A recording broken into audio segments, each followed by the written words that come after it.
Okay, guys, Bobby Roast Beef. I'm all over the place in this episode with the sound effects, so wanted to use that one early, get it out of the way.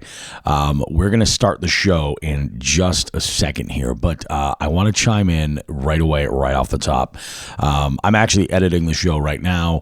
I'm in my dining room. I just had breakfast. I'm sipping some coffee. This is Monday morning after the expo and everything has ended, and I'm going to just, right off the top, I want to shed a little bit of perspective on this weekend. First off, I want to say thank you. A huge amount of gratitude goes out to Dark Horse Tackle. Not only just Josh and Zach for being amazing and really putting like blood, sweat, and tears literally into this company to support something they truly believe in, and what that is domestically made custom tackle. Stuff that you're not going to find so easily in a lot of your big box stores. The vast majority of what they sell, you're not going to find everywhere. This is unique stuff, and they really do put their heart and soul into it. So we're glad to partner with them. We appreciate them. We love what they're doing, and I just want to start off by saying that. The second thing is the team. The team of dudes that we were with this weekend was absolutely amazing. First, I'm going to plug everybody and their Instagram profile so you can go and follow them. Adam Blomeke, we've had him on the show before. You guys are going to hear him in this episode. Adam and I drove up together. Great guy. I knew he was a great dude. We have a ton of stuff in common. We both walked away from the episode with cans of sardines a la John Hagen's.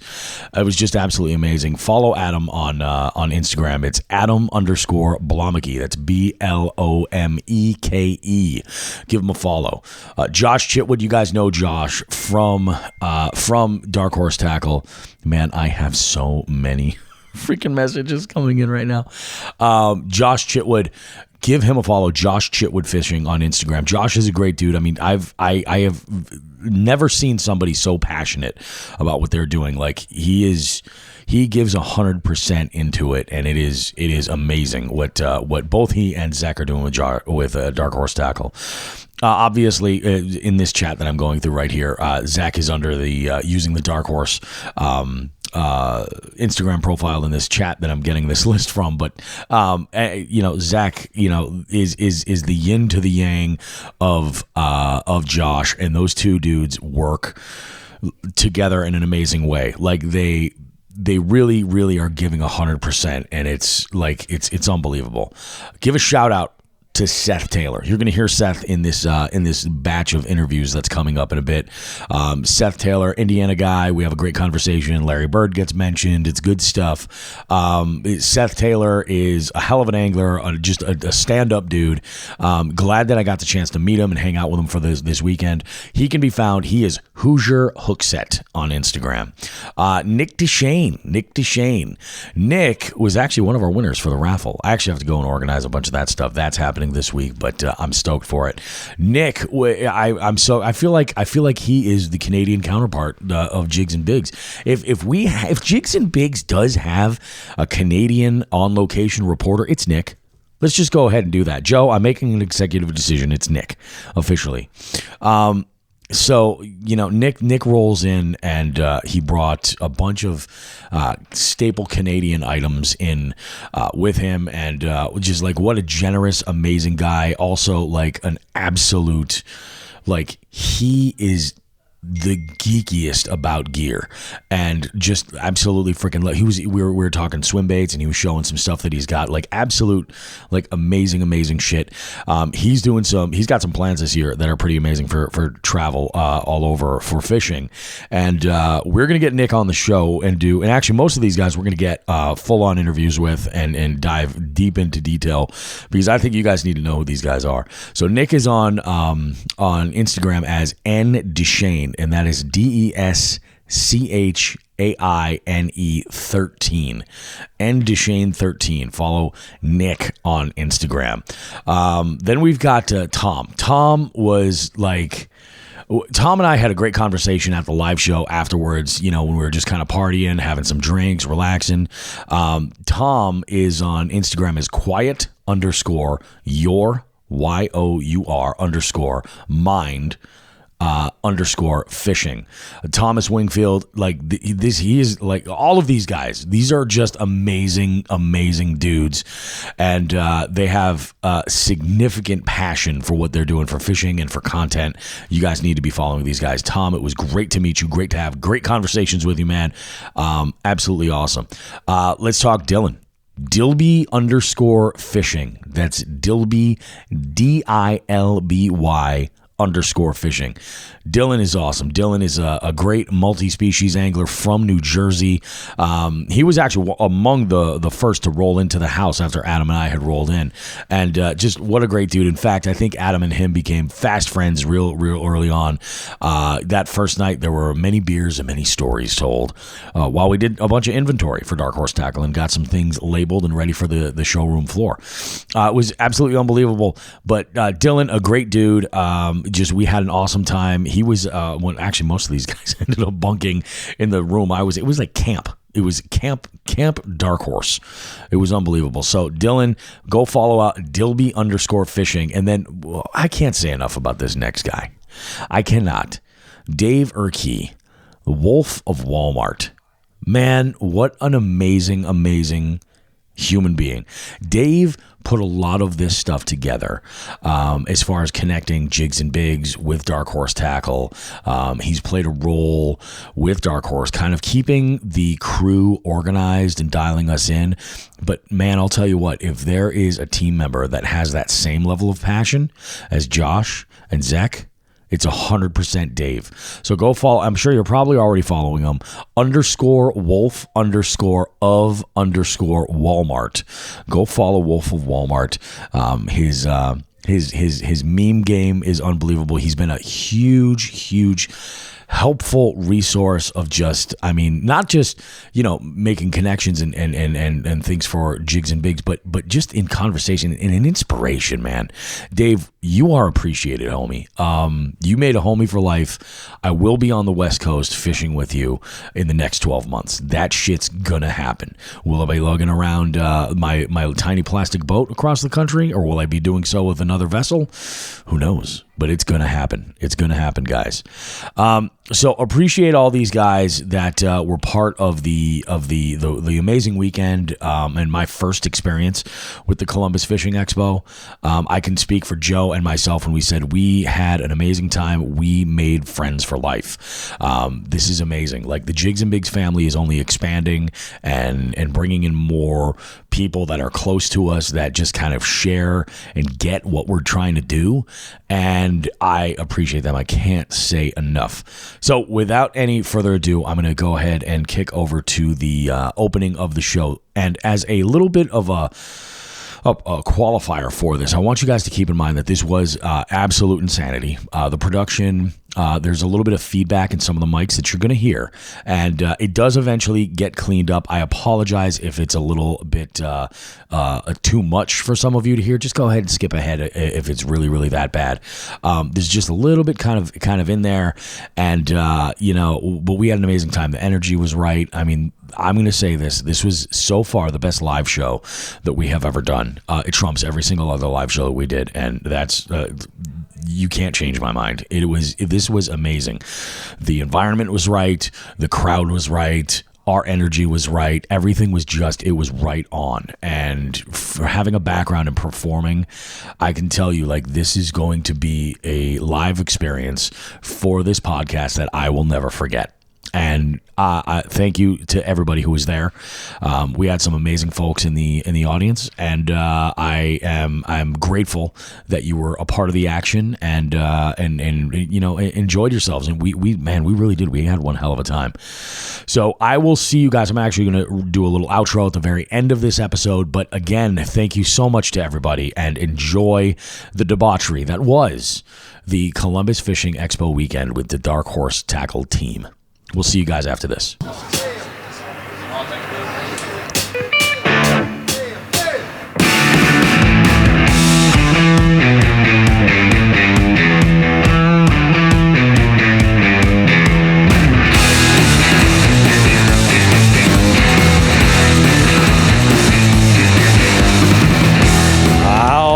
everybody. Jigs and friggin' Bigs. Here we are. It is time. It's episode number 205, guys. We're doing this live at Old Fields with the best crew ever. Make some noise, everybody! You're damn right. You're damn right. I got who the is Joe Brown with me. We have had a crazy weekend with the Dark Horse Tackle Pro staff. We had a bunch of fun at the Columbus Fishing Expo. There's still an entire day to go. We had a whole bunch of that we're going to be talking about. We got some fishy trivia coming up for you. A whole bunch of interviews in our third segment. We got an FTG that's going to just drive you bananas. We got some drunken gear talk that you're going to want to tune in for. Whole lot of fun. You don't want to miss it, guys. And I even have an Ohio story for you that is going to blow you away. We'll see you guys in a bit. Don't go too far. Much more Jigs and Bigs coming up right after this.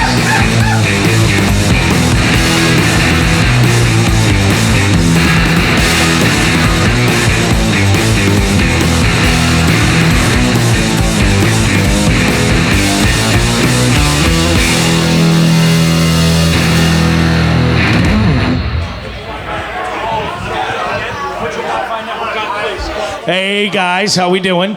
So before we get started, some of you guys are asking questions about, won't let me put the PIN number in. You got to download the app first. Definitely make sure after it's downloaded that you connect to the Wi-Fi network called Quiz. Then put in the 6-digit PIN, 228240. I just let the whole world know my PIN number right here, Joe. You did. Joe, how are you, buddy? I am so excited right now. I mean, I am rocking my Old Fields merch.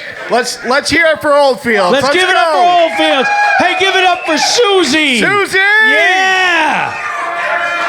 Man, we have an amazing show lined up for you guys. We've had an amazing time. We traveled so far to go ahead and make this happen, and it's amazing that we're here. And I'm amazed by some of the folks that we have in our presence tonight. It blows my mind. We got Drew Gregory Kayak Adventure Series in the house. Let's go. Absolutely. We got Rex representing Nikon Baits. Oh, yeah. We, of course, have the Dark Horse Tackle Crew, which none of this would have ever happened. We've got Andrew Hayes from Tackle Talk watching our podcast. Oh, yeah. Does this kind of strikes the fear of God in me a little bit. Not only as like an angler, but as a podcaster. A little bit. I'm a little... Hang on. Can we do a little Wayne's World? We're not worthy. We're not worthy, my friend. Guys, I bring up Dark Horse Tackle because none of this would have ever happened without them. Dark Horse Tackle is amazing. For those of you that don't know, maybe you think Dark Horse Tackle is simply a subscription service for different baits. It's much more than that. It really is a community of a domestically crafted custom tackle that you can't get anywhere else. Dark Horse Tackle has really kind of changed the game as far as getting that juice. You know what I'm saying? You can get it delivered to you in a box every single month, or you can order it on demand if you want, which is amazing. It's fantastic. Can we get Zach and Josh to come up here? Let's go. Get up here. Come on. Over here, gentlemen. We got a microphone for you. We knew this was coming. Where is that mic? It's right. It's on. I got it ready on the chair. Oh, you're the man. Ready on the chair. Right on the chair. We got chair cam ready.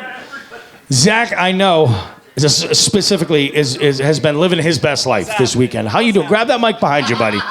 Grab that mic right there. I'll turn you up. Oh, dude, you want me to talk into this? You got a nice recording voice too. Thanks, baby. Yeah, it's Not milky. me. It's Not milky. Me. Not me. That's gross. I shouldn't say that anymore in public.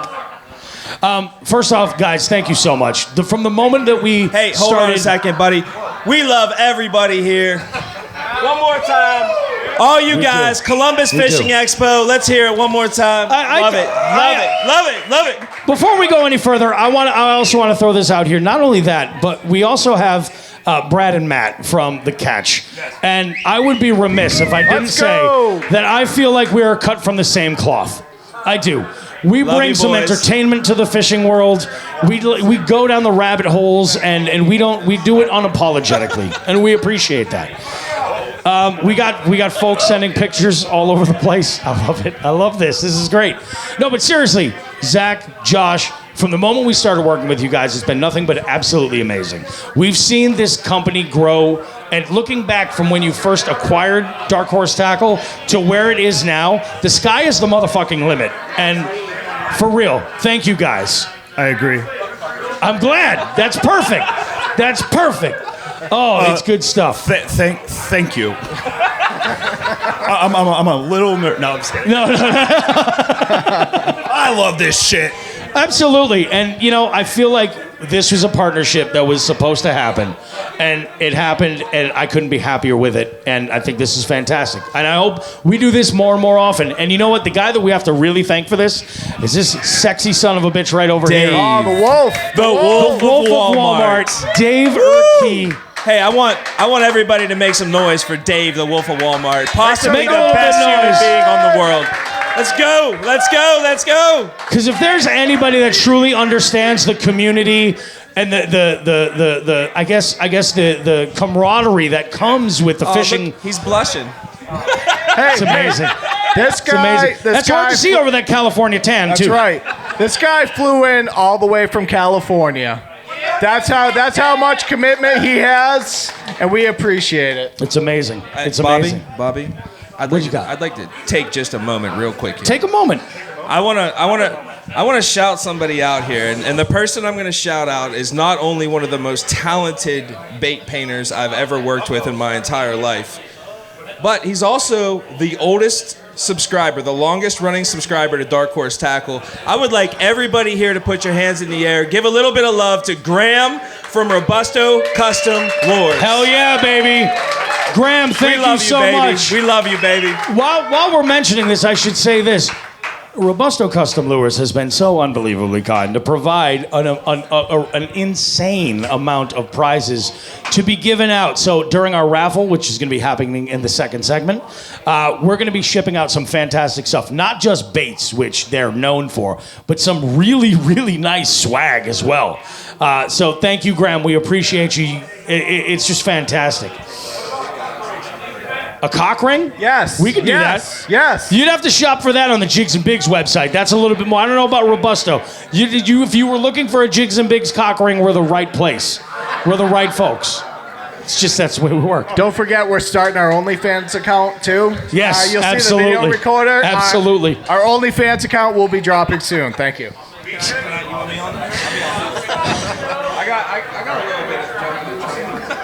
Hey, Bobby. Oh, yes. What do you got Bobby. for me? I just want to thank the rest of the people. Drew Gregory. Just for being handsome. Absolutely. Just for being here and being amazing. Like, we're Kayak getting- Adventure Series. I'm going to try and say it So- as many times as I can. We will be sponsoring the Kayak Adventure Series tournaments Yep. this year. What is it, 5?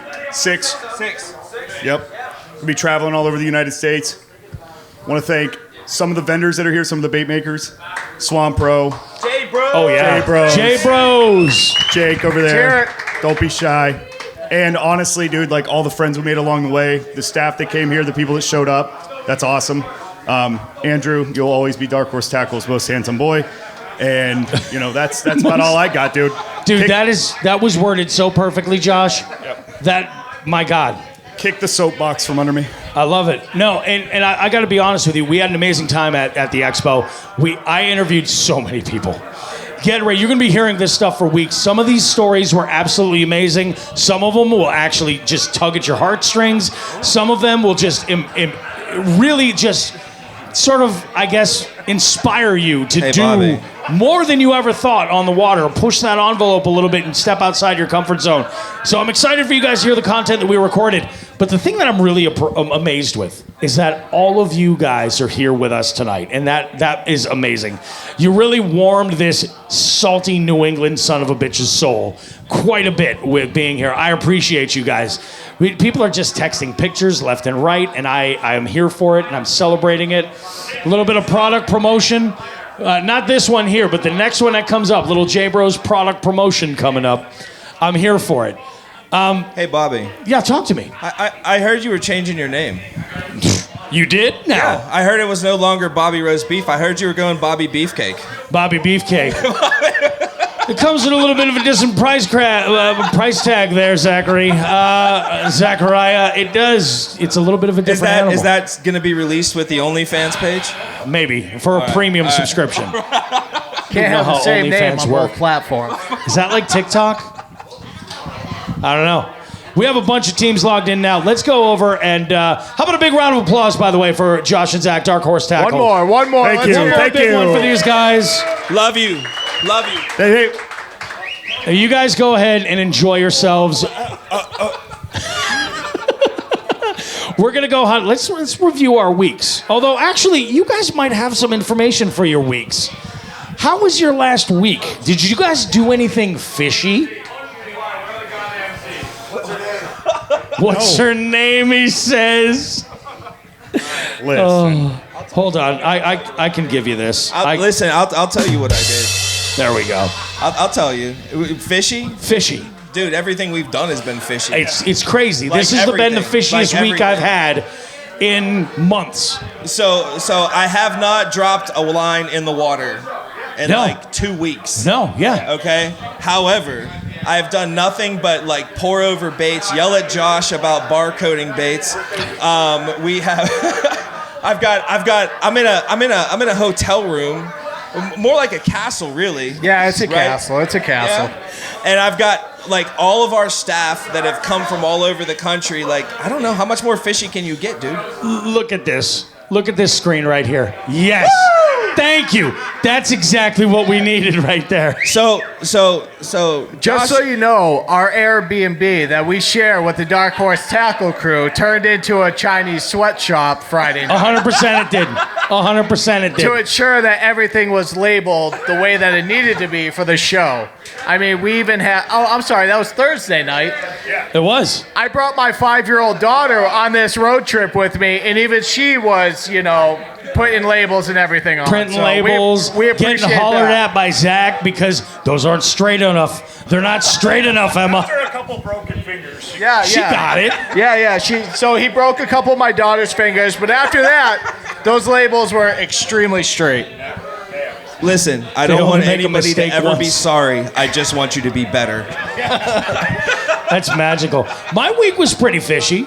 I recorded a pretty amazing podcast. I don't know if you guys have heard the latest episode of Jigs and Bigs, but our guest this week is none other than, our guest last week was none other than the International Freshwater Fishing Hall of Fame inductee, Al Gag. And for those of you that don't know who Al Gag is from our area, and he had a television show that aired at a television network that I worked at for a television station I worked at for about 20 years. Great guy, amazing contributions to the fishing world, and he is, finally being recognized for a lot of stuff. Some of you guys might throw his eels if you're fishing for stripers, stuff like that. He's a bait maker, great guy. I'm going to tell you this much: he does tell a story about an illegal chartering operation that he was involved with in Florida, I think in the 80s. And it involved little people and their genitals. And you just listen to Hey, Bobby. Yeah. Bobby, I gotta tell you, Tell me. all of the episodes of Jigs and Bigs that I've listened to, which I really appreciate the long form, because I do a lot of driving. So You I do, love it. you do. You're on the But road a lot. I gotta tell you, listening to this story from Al Gag was like all the times that I got stuck, like hanging out with grandma or grandpa, and they told this like crazy, insane story that you would have never he's guessed amazing. that they would have Yep. told. And it is absolutely amazing. I encourage each and every one of you to go back and listen to this episode. It is fan-freaking-tastic. It really is. It's great. I belly laughed, like gut laughed. Like it was good. It was That's good. awesome. That's awesome. Yeah, my week, as far as being fishy, there was that. And then there was, the big one was, I got some baits this week that came in, and some BFS stuff. Getting organized for the kickoff of the April scavenger hunt that's going on nationwide. For those of you, we're about like 15 anglers now in the Jigs and Bigs nationwide multi-species scavenger hunt series. You guys can sign up right now. If you go to jigsandbigs.com, you can go, or you search on Fishing Chaos, you can find us right there. And this year is going to be amazing. We have a lot of great stuff lined up. I'm excited about it.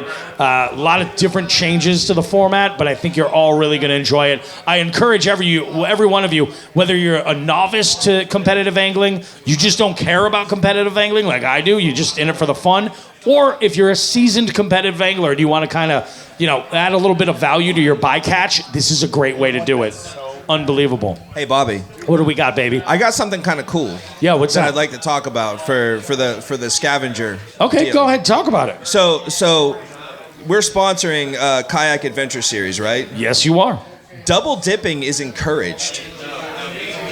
So 100% it is. So get on with Drew and Kayak Adventure Series, but get on with Bobby Rose Beef. Take that bycatch, catch as many species as you can, and double dip, people. Double dip. Take advantage when you're in those waters that you're not normally in. If you get some bycatch, it's got value. 100%. Double dip all day. Hey, Bobby. What do you got? You look handsome. I do look handsome. Thank you. That's all I got, man. Oh, that's wonderful. Guess I'll just go fuck myself. Bobby Beefcake. Bobby fucking Beefcake. So, I had a pretty fishy week. Then I took a 10-hour-long car ride with a guy I met on the internet to attend a fishing expo, which is pretty interesting. Adam, where are you at? Yeah, Where's Adam Blomeke, baby? Here. Adam right over there. New Hampshire in the house. Great dude over here. Like, absolutely so genuine. Yeah, he's all right. But Too genuine. very much so.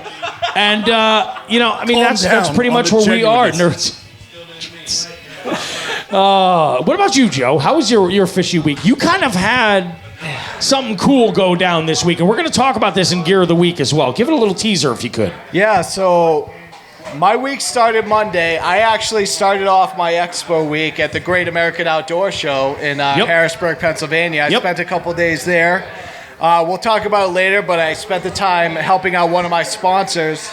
And let me tell you, that show, with it being primarily hunting, the fishing aspect of it is probably actually a little bit smaller than this Columbus show. Mm-hmm. But the show overall, the absolute size is insane. I just couldn't get I wouldn't have been able to look at it in a full day if I wanted to. But so we started there, our road trip to Harrisburg, Pennsylvania. From Harrisburg, we finished up and we came over up to Columbus. So I threw the wife in the truck, the 5-year-old daughter in the truck, and we have been on the road since Monday. So fishing is for family. You know what I mean? Fishing is for family. Fishing is for family. everybody. It's very true. It's very, very true. We do fish. We fish. Can we get a we fish on 3? 1, 2, 3. We fish. I knew I liked these guys. I knew it. Totally knew it, dude. Let's go ahead. I'm going to give some teams some buzzers here that haven't chosen them yet, just so we can get things moving on. Let's go. Child Prodigy works there. Cool. All right. Now, Joe, you have any other fishy stuff for this week? That's it. I've been on the road all week. Let me tell you, coming and spending, the last few days with the Dark Horse Tackle crew, essentially raising my kid for the last couple days, giving her, some good habits, also some bad habits. I hope she develops the way that she's supposed to. Yeah, I don't know what happened this week. Yeah, I don't know. Hey, Joe. Yeah. You got about 9-10 years and you're going to be in trouble, bro. I know. That's why I'm keeping out of the bar tonight. Told her she couldn't come. Hey, I heard you mention the Dark Horse Tackle crew. Yep. Yes. The Dark Horse Tackle crew is not myself. The Dark Horse Tackle crew is not Josh. The Dark Horse Tackle crew is Seth, right there. Seth. Nick, right there. Where are you, Nick? Dave. We got Dylan. Dude, these are our staff. We got Adam. We got Tommy. Yep. These guys came and busted their asses. Dude, and they were so they're obviously Dark Horse Tackle Pro staff, but I got to tell you this: they were Jigs and Bigs Pro staff over this expo. These dudes were so helpful with so much shit. Give them a round of applause. Dark Horse Tackle Pro staff. all these guys. They were so we love you, unbelievably boys. helpful. And We I love feel you, like we boys. forged friendships over the last couple of days. And that's what's really important. Because Listen, I'm going to you're be gonna be fishing getting- with all you dudes. You're gonna be given a lot of rounds of applause, so just fucking be ready, okay? Get So ready. Just be ready. So I think that about does it for our weekly recap. Yeah, nice and quick. Yeah, Nice if and you quick. guys want to sit and enjoy the remainder of the show, feel free. You can hang out with us if you want. Dinner for schmucked me. Hey, come stand up here and look like an asshole. Okay. You're my schmuck, Josh. You're my schmuck. Dinner for schmucks. I feel like there's some other people that you could probably come up and bring up here that would probably Quite be possibly. better than us. We definitely will get there. But there's something I want to But tell you guys. Bobby, Yeah? Joe, and Sean, if you're listening, we love you guys. Oh, we love you back. This is like one of our most favorite deals. I love our group chat. I Dude, love what yes. we do. I love the fact that I drove to Massachusetts to spend a night. I love the fact that Josh went nonverbal after I basically poisoned him. Hey, just so Yeah, everyone that knows. was something fishy. That was fishy. That was the fishiest shit I did that week of the January 13th. 100%. Just so everyone knows, I allowed Josh and Zach to stay at my house when they came up to Massachusetts, and I was so excited to make them breakfast and go grab fresh eggs out of the chicken coop. I get up, and these guys pulled the most epic Irish goodbye, and all I could see was the dust on the road, and they were already gonzo. They were Audi, baby. Audi. That's it. I all I did was respect them more for that. Yeah. Because I do the same thing, Fucking even at gangster. family events. Right there. That's what that shit Made is. me love them more. We don't need your eggs, man. We're gonna go buy our own. It's fine. Hey, we got places to go. We got people to meet. We got babies to kiss and hands to shake, baby. Apparently. You're goddamn right. You are goddamn right. So I got to share a story with you guys that I unearthed, and I'm a little ashamed that I unearthed this story. And for those of you that listen to Jigs and Bigs, you're ready for this. For those of you that don't, buckle the fuck up. I was looking around on the internet for something that had to do with Columbus, Ohio. And what I stumbled on was fucking horrifying. I'm just going to read this. A naked man was found bloody and screaming after he ripped off a part of his penis during a drug-fueled craze, police say. A 41-year-old Columbus, Ohio native, whose name has not been reported, was found at about 1 a.m. on June the 18th at Washtenaw County Sheriff's deputies responded to an alarm set off by a broken window at a middle school in Michigan, just outside of Detroit. Once they arrived, they said they found the man kneeling outside of the school, naked and bloody, from the waist down, after a portion of his genitals were ripped off. He mutilated his genitals with his bare hands, said the sergeant. He was doing a lot of yelling and screaming. Again, you think? Investigators say that he admitted to taking, quote, magic mushrooms before flipping out and trying to claw his own penis and scrotum, according to the Columbus Dispatch. It took at least 6 officers to subdue him. Parts of his body were transferred to the hospital with him. Wow. Just another Tuesday in Just Columbus. another Tuesday. Columbus, what is in the water up here? What? Holy cow. Before Zach just came up and took the mic again, but before he can say anything, the first thing I noticed when I pulled up to the Airbnb that he ordered, right outside the window are cameras and a shot spotter from the local police department. So I was like, oh, this must be a fucking great place. Yeah.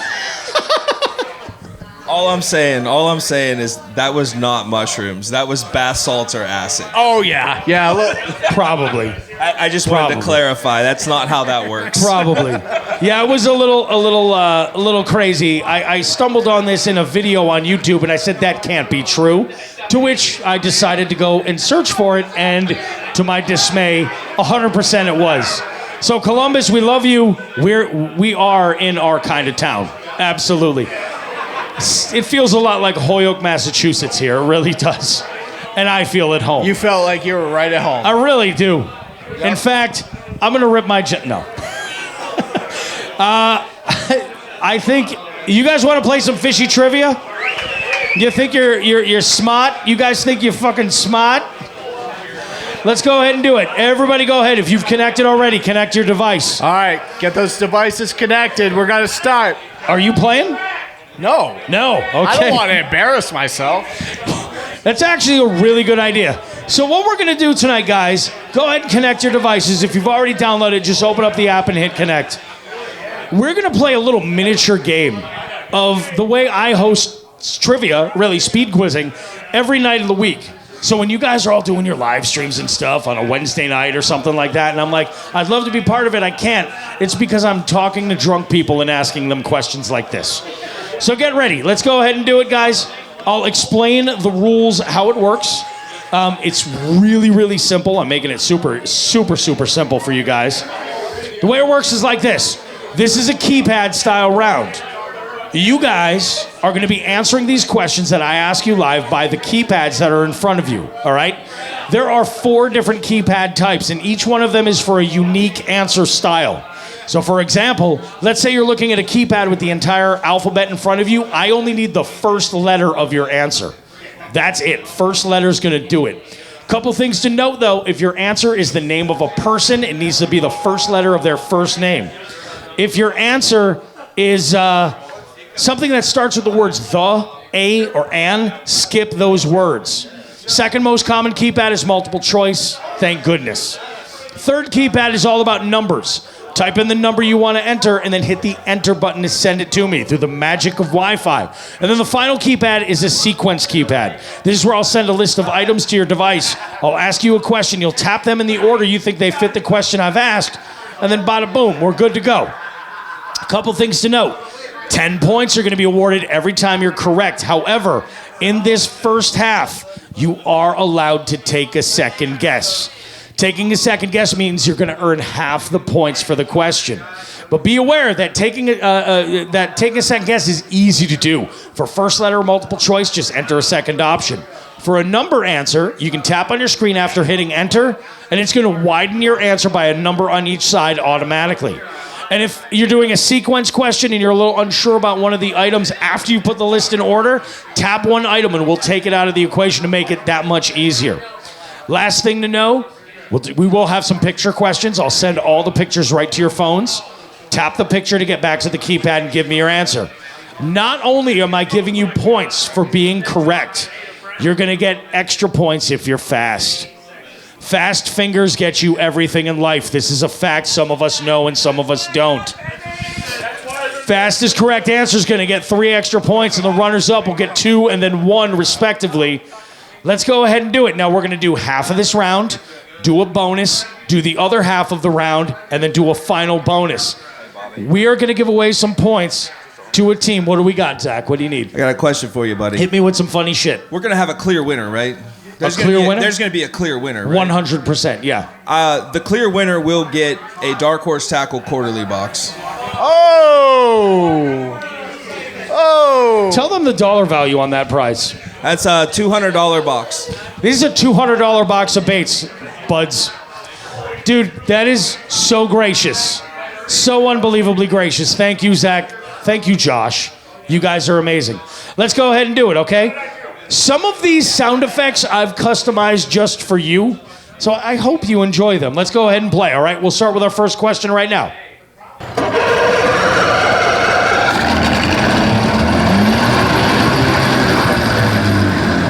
All right, oh, somebody getting slick there, doing a team photo. Nice job. Oh, butt fucker with the team photo. Nice job. You would love my trivia nights. You would love them, I'm telling you. Let's go ahead and do it, all right, guys? First one, take a look at this picture right here, all right? No, that is not Andrew Hayes. It is not Andrew Hayes. But what type of fish shares its name with that hairstyle? First letter answer. What type of fish shares its name with that hairstyle? You got 10 seconds to answer. What is the type of fish that shares its name with that hairstyle? Only the first letter is what we need. 8 of you got it right. That's good. 5 of you took a second guess. And it looks like, because some of you were trying to spell it, it's mullet. It's a mullet. The fastest one. And his butt Buttfucker. It's Buttfucker. Good job, Buttfucker. Nice job. That's 8 points with a second guess. Excellent work. Next question. I want to go ahead and change these points. Andrew needs to grow out his hair into a mullet now. I think a mullet, that would look pretty badass, dude. It would look genuine, you know what I mean? I think it wouldn't look like you're faking the funk. It would look genuine. Or a rat tail. I could see Andrew with a rat tail. The rat tail. Bring the rat tail back.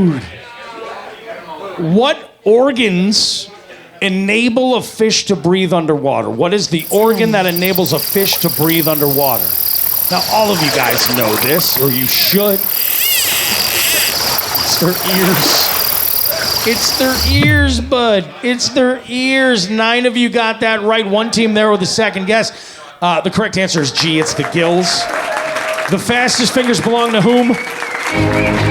Drew Gregory right there. Mr. Drew. Nice job. Gregory. Drew Gregory right there getting what? 13 points. By the way, Drew, I know you're competitive. You're in first place. That's right. We got 12 points there for Destiny and Chris. 11 points there for Off Constantly.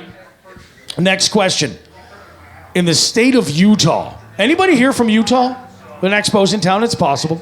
In the state of Utah, it is illegal to fish while doing what thing? A, listening to music. B, reading the newspaper. C, smoking.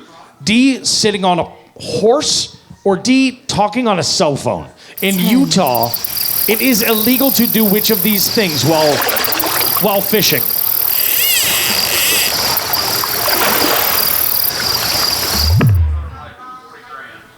Six of you got that one right. Only one of you took a second guess. It's sitting on a horse. You can't fish while sitting on a horse. To which I say that is un-American and fuck off for that. Let's go ahead and let's all get horses. The fastest fingers. That is now on my bucket list. Fishing while on a horse is now on my bucket list. Joe Bros. Nice job, Joe Bros. Joe Bros. I'm sorry, Joe Bros. J Bros. I'm thinking, because Joe, who the fuck is J Bros? J Bros at 13 points. We got 12 points there for smallmouth. Hold on, I gotta widen the screen here so I can read this amazing name. Where's Smallmouth J Bros at? Rock My Cock. Smallmouth Rock My Cock at 12 points. And then 11 points for Block It Likes It Hot. Next question. Although pronounced differently, what is the low frequency that shares its name with a type of fish? Although pronounced differently, 10. What is the low frequency that sound that shares its name with a type of fish?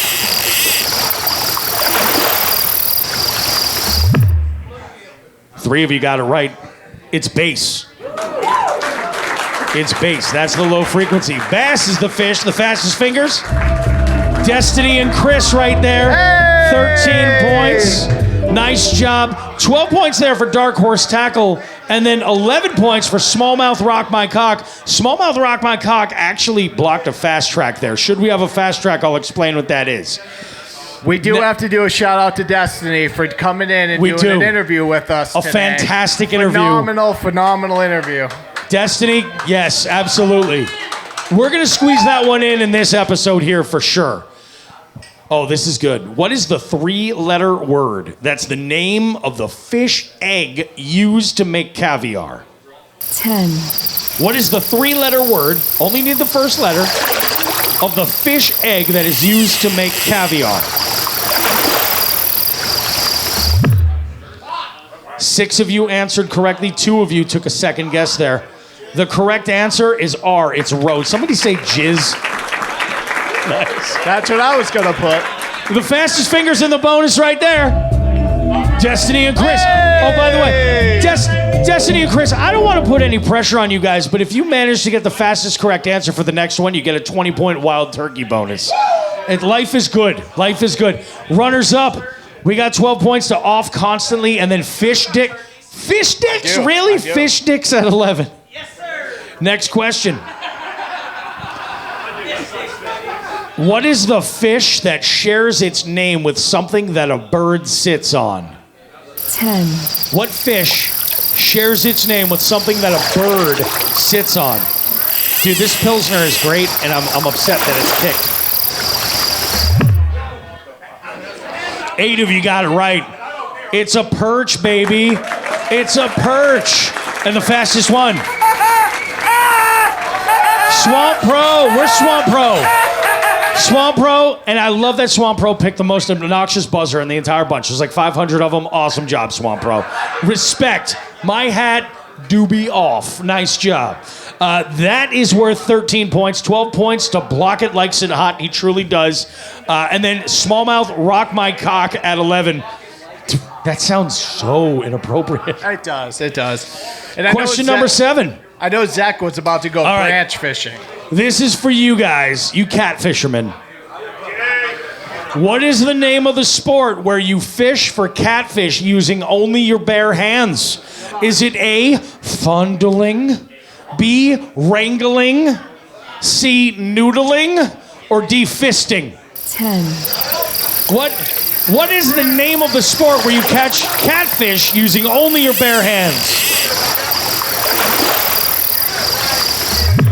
And I'm going to give you guys a heads up. I don't know that you're going to hear this in this episode, but we talked to a gentleman named David Pelletier. Nice kid. Really nice kid. He told a story when he was ice fishing and straight up fisted a walleye that got him off the hook, just jammed his hand down this fish's mouth and just pulled it right out of the ice. Probably the wildest story. That was the most hardcore shit I've ever heard in my life. Hardcore. C, it's noodling, of course. Every connected team got it right. But who's the fastest fingers? Block It. Block It Likes It Hot. And Block It also has unbelievably fast fingers. We got 12 points there for Buttfucker. This is the most vile trivia game I've hosted, and I just hosted under 4,000, which is crazy. We got, and I'm here for it. We got 11 points there for J Bros. Question number 8, a little nostalgia, a little fishing nostalgia.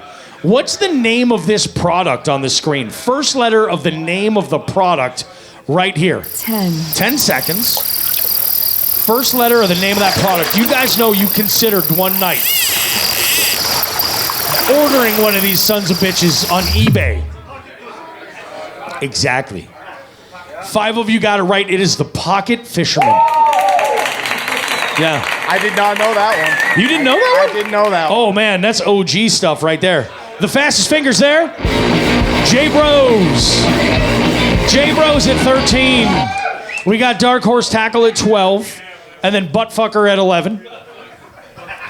2 questions left before our first bonus opportunity. What is the largest freshwater fish in the world? First letter answer. 10, What is the largest freshwater fish in the world? You gotta be specific. He nailed it. Nailed it. Nailed it right there. We are the champions. Nobody got this one right. It's the beluga sturgeon. It's the beluga sturgeon. It is the largest one. Final question before our first bonus. And trust me, you guys are strap in. This bonus is going to rock some worlds. Rearrange these letters to make another name for a fisherman. Sequence question. Rearrange these letters on your screen. I'm going to wait for 3 guesses before I start a timer. You guys got this. This is easy. One more guess, and there we go. Rearrange these letters to make an alternative name for a fisherman. Actually, dare I say, the more, accurate name. At least the way we fish. 9 of you got it right, angler, all day. The fastest one in the bonus. Dark Horse Tackle, baby. We'll let 13 them have points. their moment. We'll let them have their moment. Let them have it. Let them have it. 12 points going to Buttfucker. We got 11 points right there for Block It Likes It Hot. Block It Likes It Hot, I would say, is probably the sleeper team out of this. Like, just hovering outside that top 3, which is painfully close. In fact, while we're talking about painfully close, let's take a look at the scores currently. We'll find out exactly what's going on. Scores look like this mid-game. We got, Hayes and Kai guys at 0 points, but they never ever connected, so I understand that. Robusto Custom Lures at 10 points in 11th place right now. Swamp Pro at 48. We got Buttfucker at 53. We got 9th place, Off Constantly, 58 points. 8th place, rather. Fish Dicks at 61. 63 points, Drew Gregory. We've got a good close game. Smallmouth Rocks My Cock at 64. We got 67 for Block It Likes It Hot. J-Bros in third at 72 points, 73 points. Destiny and Chris in second place. And in first place right now, we got Dark Horse Tackle at 77. How?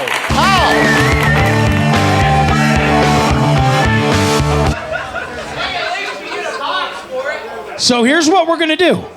I'm gonna show you guys a wheel, all right? And I'm gonna spin that wheel to select a team at random to be able to take part in a challenge, okay? I'm gonna spin this wheel and we're gonna select a team. Let's see what we got. I probably should have took the two off that weren't connected, but let's see who the team is that's gonna get to potentially do this challenge, get some extra points, possibly, if they can complete the challenge.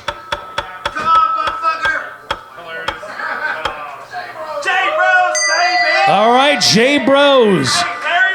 J-Bros, are you guys drinking tonight?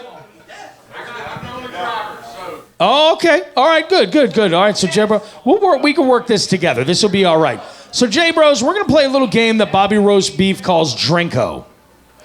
And Drinko is scary. So what we're going to do is this. I'm going to spin a different wheel. Actually, I take that back, J-Bros. You're going to spin that wheel. And what's going to happen is this. We're going to choose 3 ingredients to go into a craft cocktail, okay? There's a few wild cards on here that could be very, very interesting and fun. And we're going to have ourselves a little bit of fun with this. If you consume the cocktail, you get 50 bonus points, all right? If you do not want to consume the cocktail, you can shop it out for whatever backdoor deal you want during the break. That sound like a plan? I feel like this is a good thing. So I'm going to send the wheel to you. J-Bros, just flick your finger and spin that son of a bitch for ingredient number 1. Or tap it. Maybe try and tap it. Sometimes it's a little bit odd. There we go. Let's see what we got. J-Bros spinning. Ingredient number 1. This is a big deal. I will warn you, they do have Malort, and I plan to use it.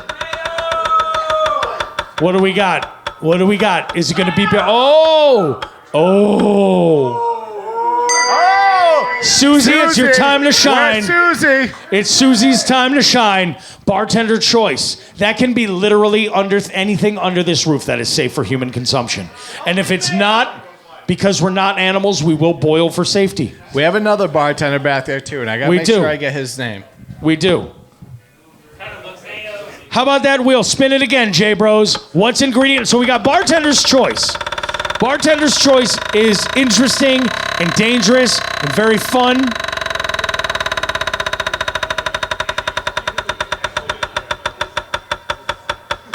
What do we got next? Come on, is it going to be liquor? Is it going to be beer? Oh my God. Rando team pick. Where's Robo Custom? No. Dark Horse Tackle, it's almost impossible you're going to get this shot. Dark Horse Tackle, start thinking of ingredients, okay? You get to choose one ingredient. We got Susie. Nice. So, Susie, we rolled bartender's choice for ingredient number 1. So start thinking. And Dark Horse Tackle is ingredient number 2. I'm going to send the wheel to J-Bros again for the last and final spin. Spin that wheel, J-Bros. Spin that wheel.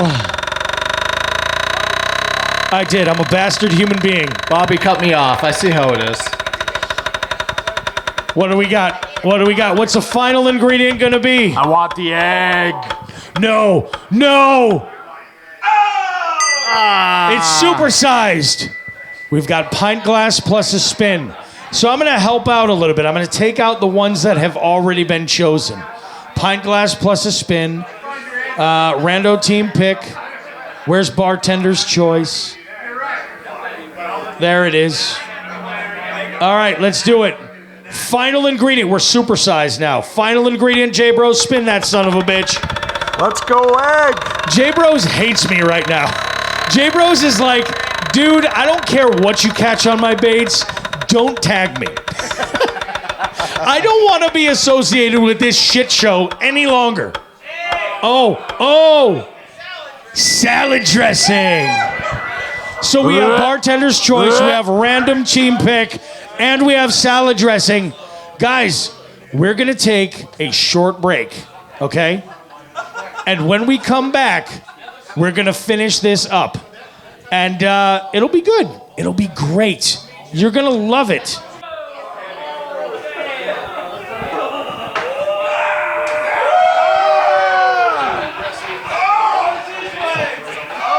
He did it. He did it. Oh my God.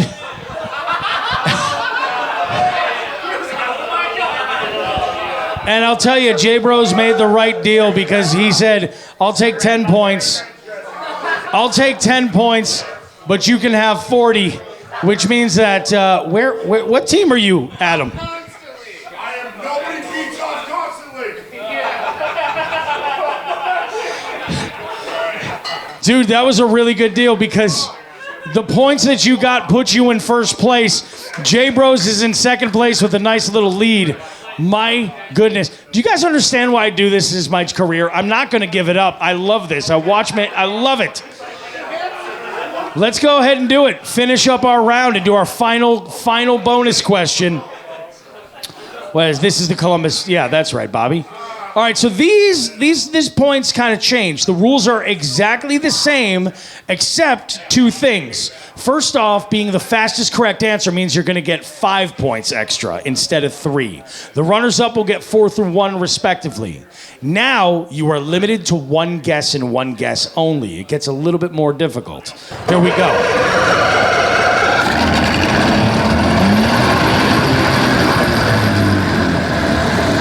Okay, this is pretty good. And this is a very 2024 question. What kind of fish comes in a rainbow variety? 10, What kind of fish comes in a rainbow variety? Is the answer Josh Chitwood? Yes! It is! No, it's not. Every connected team got this right. It's a trout, damn it. But who is the fastest correct answer? Dark Horse Tackle. Hey! Dark Horse Tackle, baby. 15 points. Runners up, I'll give them to you. We got Block It Likes It Hot at 14 points. 13 points for Smallmouth Rock My Cock. We got 12 points there to Destiny and Chris. 11 points for Buttfucker. Next question. What is the 4-letter word associated with fishing and hunting that goes after jail and click to make two things you should generally avoid? 10, What is the 4-letter word associated with both fishing and in some cases even hunting, depending on where you live, that goes after jail and click to make two different things you should generally avoid? 9 of you got this right. It's bait. Bait. Jailbait and clickbait. I'd avoid both if possible. Different story. That's, The fastest fingers in the bonus. Hell yeah. Nobody beats off constantly. Hell yeah. 15 points for Nobody Beats Off Constantly. 14 points, J-Bros. 13, Destiny and Chris. Destiny and Chris in the top 3 again. We got 12 points to Drew Gregory. We got Block It Likes It Hot at 11. Next question, number 13. According to space experts, which of these things is Uranus most likely to smell like? A, fish. B, flowers. C, fabric softener. Or D, farts. 10, According to actual scientists that get paid a real salary, which of these things is Uranus most likely to smell like? This guy's like, I'm leaving. Bye. See ya. 6 of you got it right. D, it's supposed to smell like farts. That is just a Bobby Roast Beef original question. I had to include that for you. The fastest fingers. Who knew? Buttfucker with the fast fingers right there. Nice job, Buttfucker. I'm going to go ahead and put that screen up so you guys can see all of that goodness right there. Nice job, Buttfucker.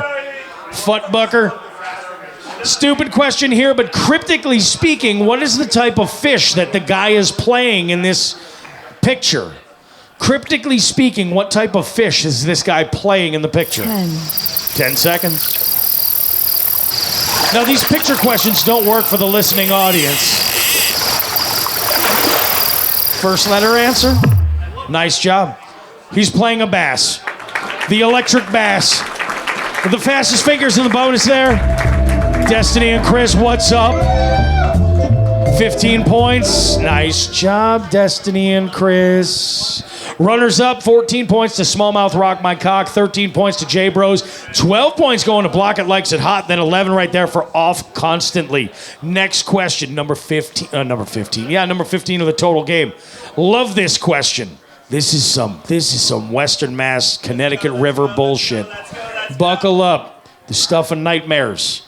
Looking like the inspiration for the horror film Teeth. What is the name of that type of fish in the picture? 10,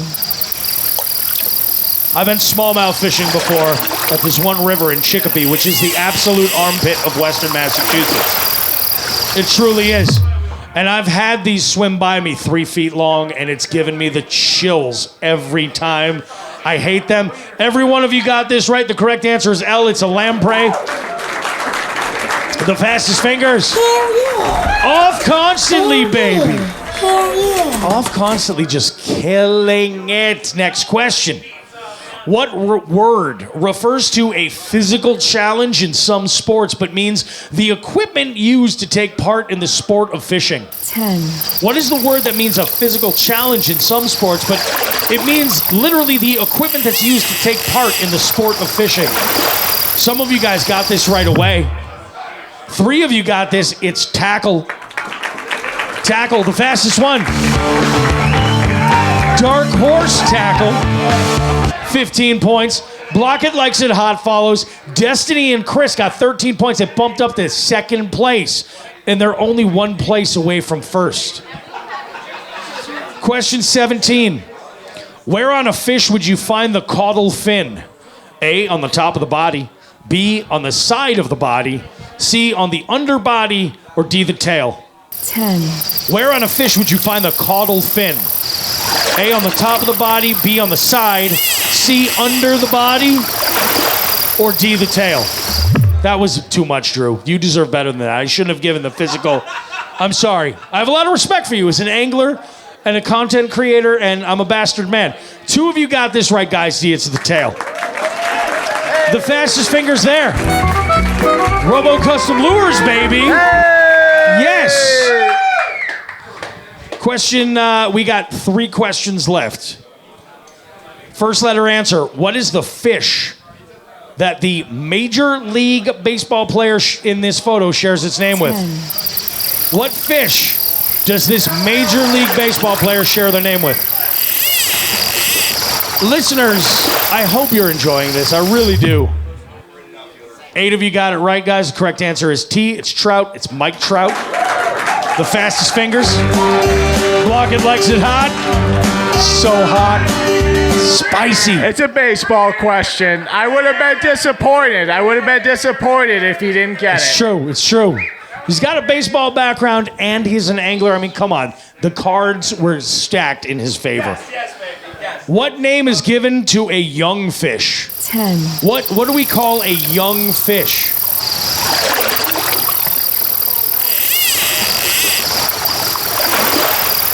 I know some of you guys were thinking, oh, dink? Nibbler? 8, 9 of you got it right, though. It's fry. Excellent job. The fastest fingers there in the bonus. Oh, J-Bros. J-Bros. Don't sleep on J-Bros. J-Bros is making backdoor deals with unbelievably terrible drinks. That's probably going to be on the specials menu next week. Larry coming in hot. Yeah, it's true. It's true. Final question, guys. In a traditional fishing method going back to ancient times, which bird is used by Japanese and Chinese fishermen to help catch fish? 10, In traditional fishing method that dates back to ancient times, which bird is used by Japanese and Chinese fishermen in order to catch fish? Oh my God, we almost had a fast track here, but one team blocked it. Would have had a fight in the streets if that would have happened. I would have had It no would have been fucking bad. clue. Yeah. 3 of you got it right. It's a cormorant. Cormorant. Yeah. Yeah. Not only do they stink like hell, but yeah, they're apparently good to let you know where the fish are. Who got the fastest fingers? Swamp Pro, baby. Now we know what's up. 15 points. Runners up. Off constantly. Off constantly blocked that fast track. Kept Swamp Pro from stealing first place. And Buttfucker at 13. That sounds wrong. You guys You played your butts off. Quick look at the scoreboard. Hayes and Kai, guys, tied at 0 points. It's an interesting strategy, Cotton. We'll find out how it plays out. Robo Custom Lures is 68 points. We got 113 right there for Fish Dicks. 115, Drew Gregory. 160, these are painfully close. Swamp Pro at 116. 124 right there for Buttfucker. We got 139, Smallmouth Rock My Cock. We got Dark Horse Tackle at 145 points. We got 155 right there for Block It Likes It Hot. Now this is what's, I would, dare I say, saucy about this right here, is that Block It Likes It Hot at 155 points. If Block It Likes It Hot gets this next bonus question, he's gonna win the game. Destiny and Chris, same boat. They can win the game. They're at 159 in third right now. J-Bros at 168 could win this sucker. And Off Constantly, who thought he was safe, at 202 points, has to be a little concerned with 3 other teams that would steal their thunder. Hell yeah. Hell yeah. Hell yeah. Hell yeah is right. Let's go ahead and do it, guys. Where? All right, let's just do it like this. All right, guys. Nearest wins question. It is worth 50 bonus points. The category. This question is a number question, but it's all about who gives me the number closest to the correct answer. That's what it's all over. But I'm not Drew Carey. This is not The Price is Right, though. Please still spay and neuter your pets. The way it works is simple. You give me a number. Even if you go over, your number versus the correct answer is going to tell us who's closest. The team who is closest to the correct answer is going to get 50 bonus points. Now, some of you don't have the ability to steal that first place spot, but you definitely have the ability to ruin somebody else's day, and I would try as hard as you can. The category here is Jigs and Bigs Trivia. 10. I messed up. I have to ask you the question before I hit that timer. So we'll go ahead and we'll start this over. Why? I've had a little bit to drink tonight. It's America. Live how you want to live. There we go. We'll go ahead and we'll do this. There we go. That's better. Next question. Okay. The question is this. We have a 5-star rating on Spotify. How many people have rated us on Spotify? 10. How many people have rated the Jigs and Bigs podcast on Spotify to give us our 5-star rating?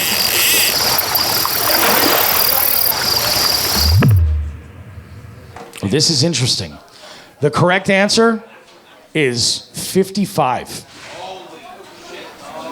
And the team who put the closest to the correct answer, and this is where having a perverted mind works for you, of 69.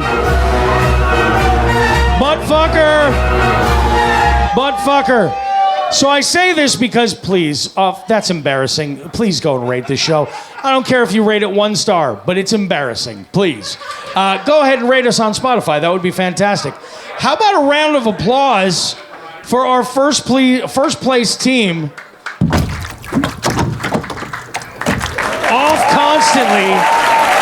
202 points. Pays to drink gross stuff. Hell yeah. Hell yeah. When dudes that you meet on the internet, That's it. yeah, That's it. try to engage you to drink that. That is amazing, guys. Thank you so much. We're going to take a short break. We're going to kind of reset. This is a great opportunity. If you still need raffle tickets, I'm going to put the video on the screen with the QR code. You can get your tickets if you need them.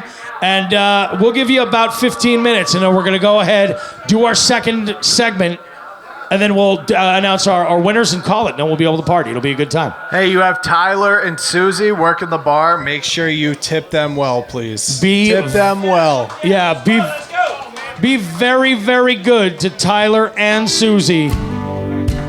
We'll see you guys in a bit. Don't go too far. I'm going to get this raffle all straightened out. Segment 2 starts in a bit.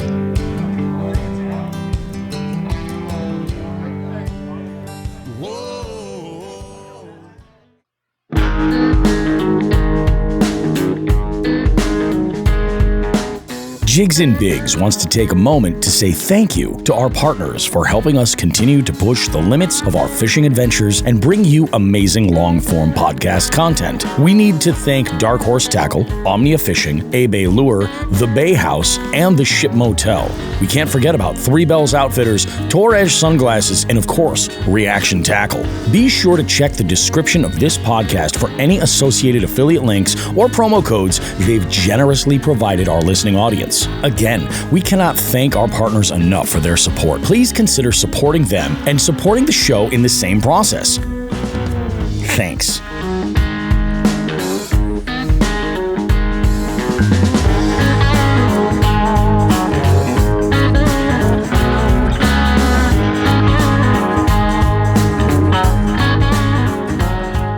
Hey, you. Yeah, you. The one with the impeccable taste in fishing podcasts. Bobby Roast Beef here with a little call to action for all Jigs and Bigs listeners. We're opening up our hotline to you. Now you can call us to sound off about almost anything at 413-324-8519. Want to submit someone for our FTG segment? Call us at 413-324-8519. Care to maybe suggest a topic for Just the Tip or Bait of the Week? Call us at 413-324-8519. Maybe you just want to give us or anyone else a little shout out on the show, or you want to suggest a guest for the beef seat. You guessed it. Call us at 413-324-8519. The Jigs and Bigs hotline is there for you to leave a message with us 24/7. Just call 413-324-8519. Also, you can check that number in the notes of this podcast.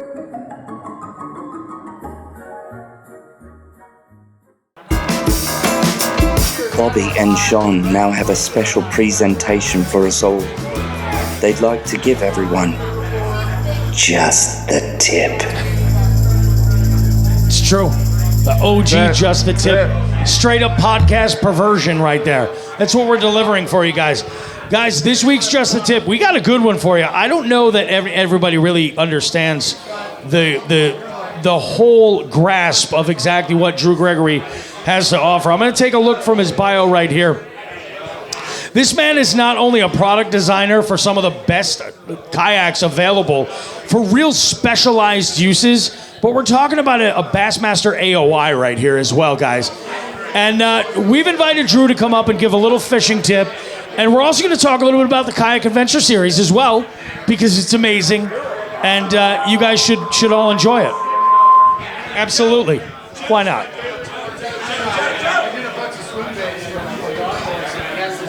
There's whiskey going around? Am I getting sucked into one? That's exactly what's. I never thought I'd be doing shots on stage with Drew Gregory. All right, well. But here we are. I'm going to stand up Pat McAfee style here. We'll stand up, we'll do this. Cheers. Cheers. What is this? We're gonna find out. What's up? He just got handed to us. I'm just trusting this guy. Nick bought around for the whole bar. Nick just bought around for the whole bar. I know what it is. It's Tim Hortons coffee. Yeah, baby. So we're gonna do a Jigs and Bigs toast where we all get them, and we're gonna have some fun. I love it. All right. Well, we got some shots going around the room. Jigs and Bigs toast. Unbelievable. Unbelievable. Shall we do it now? Let's. Why don't we do it now, and we'll just allow them to kind of enjoy. Cheers, everybody. Here. Here's to Jigs and Bigs. Here's to Columbus, Ohio. Here's to bass fishing. Yes, sir. Go, Bobby!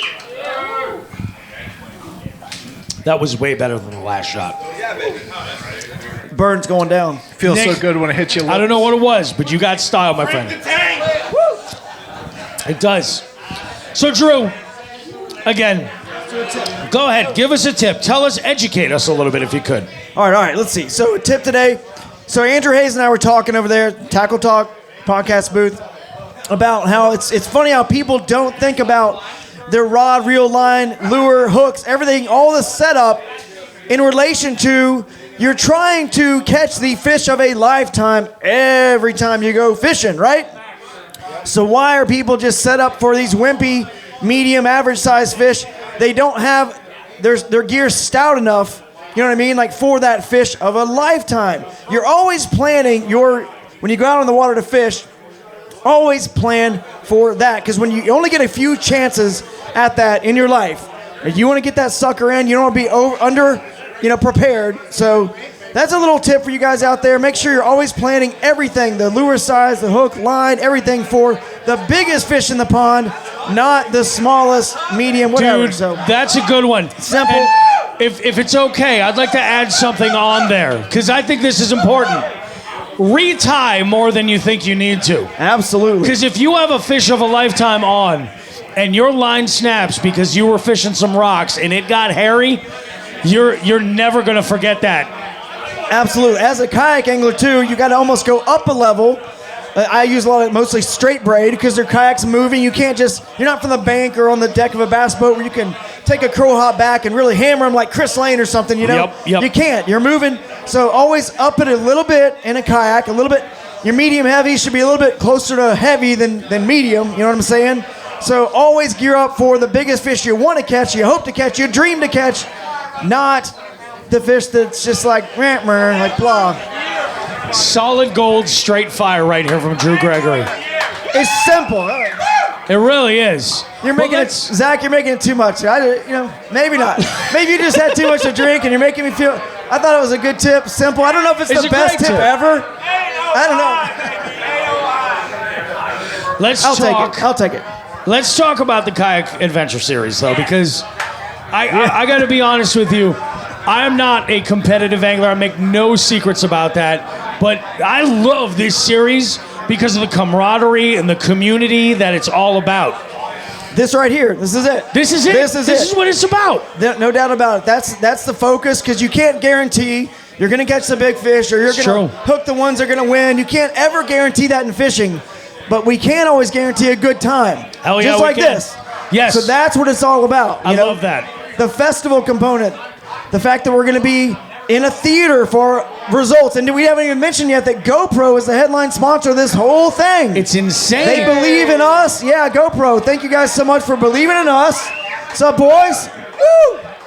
So it's about the camaraderie. It's about the fun, but it's obviously about fishing too. We're taking 100%. You guys to the best fisheries, some of the best ones in the country, because we've been marketed to all the big, the biggest bass live in Gunnersville and Fork, and there's no doubt those are great fisheries, and I love fishing them. On the Bassmaster Kayak Series, I love it. Don't get me wrong, but there's a lot of places out there, and with a kayak, with a format where you can fish within an hour, there's a lot of cities and towns that have never been approached to bring a group of people like us there, and we were going to expose some really, really good fisheries. Oh, hell yeah, because there's a lot of medium and small size lakes, plus you can fish lakes, rivers, you can use a motor, all the electronics. There's basically the best analogy is UFC.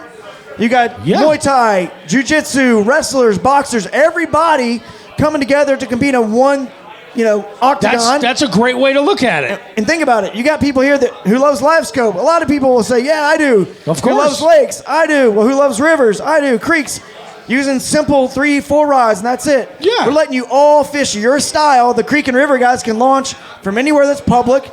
You find a way to get in somewhere that's public and it's legal, awesome. Fish it. Fish it. That's good. That's your thing. That's cool. Fish. Plus, we got that double dip with the multi-species. That's right, the double dip with the multi-species. You're damn right. Basically, multi-species, it's a good microcosm of the whole thing, that we all have different personalities, we're all different styles, and we're celebrating the diversity of everybody at one big fun party, essentially. It's so funny. We were just talking about the Susquehanna event, which is coming up, which is the closest one to me.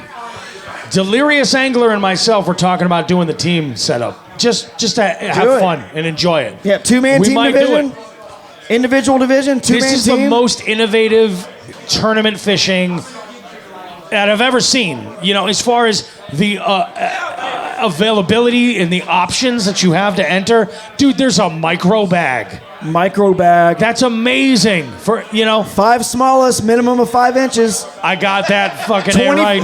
Hey, you guys need to make a shirt. Dark Horse, you can make the shirt. 5 inches for the win. 5 inches gets the job done. Okay, it's true. Micro bag, it's true. Said it was 25 inches is the holy grail. If you get 25 inches, that's pretty incredible. Trust me, It's actually challenging to catch a it's 5. tough, yeah. It is hard to catch a 5. It's easy to catch an 8 or 9 or 10. Those mountains Bro, don't hang on to hooks the They same don't. way. No, It's that's funny. hard. It's harder to catch a 23 than it is a 17. It's harder to catch a 5 than it is an 8 or 9. It's a challenge. It's going to be a fun test. And you can sight fish those fish and target them. 100%. And then you can see that's a 5 and that's a 7 and that's an 8. You got to be accurate because trust me, that 7 or 8 is going to come get it if you don't get that cast there accurately. So it's a cool other game, part of the sport. We just don't want people to trunk slam and say this sucks. I'm out of here. Yeah, Well, exactly. you don't have to because you're entering the micro bag. You're not having the greatest day on the big fish. Go fish for 5 smallest fish. Or just accept the fact that you got to spend the day fishing on an unbelievable fishery and have a great time with the community of people around you and not even worry about the competition. That's just gravy, baby. Yeah. It's going to be a good time, man. It's You so guys good. Go check it out, kayakadventureseries.com. I love it. We got 6 events all over the country. And our championship is called, it's really not a championship, it's a finale. It's open to everybody. Yeah. It's called Broodstock. That's our name. That's our Red Crest, our classic. Yep. Broodstock. So, hey, 10 years from now, we're going to be talking about all the stories that happened gonna at be amazing. Broodstock 1, and it's going to be a good time. We're going to have an after party at every event, so we're going to do just what we're doing right here at every Right. event.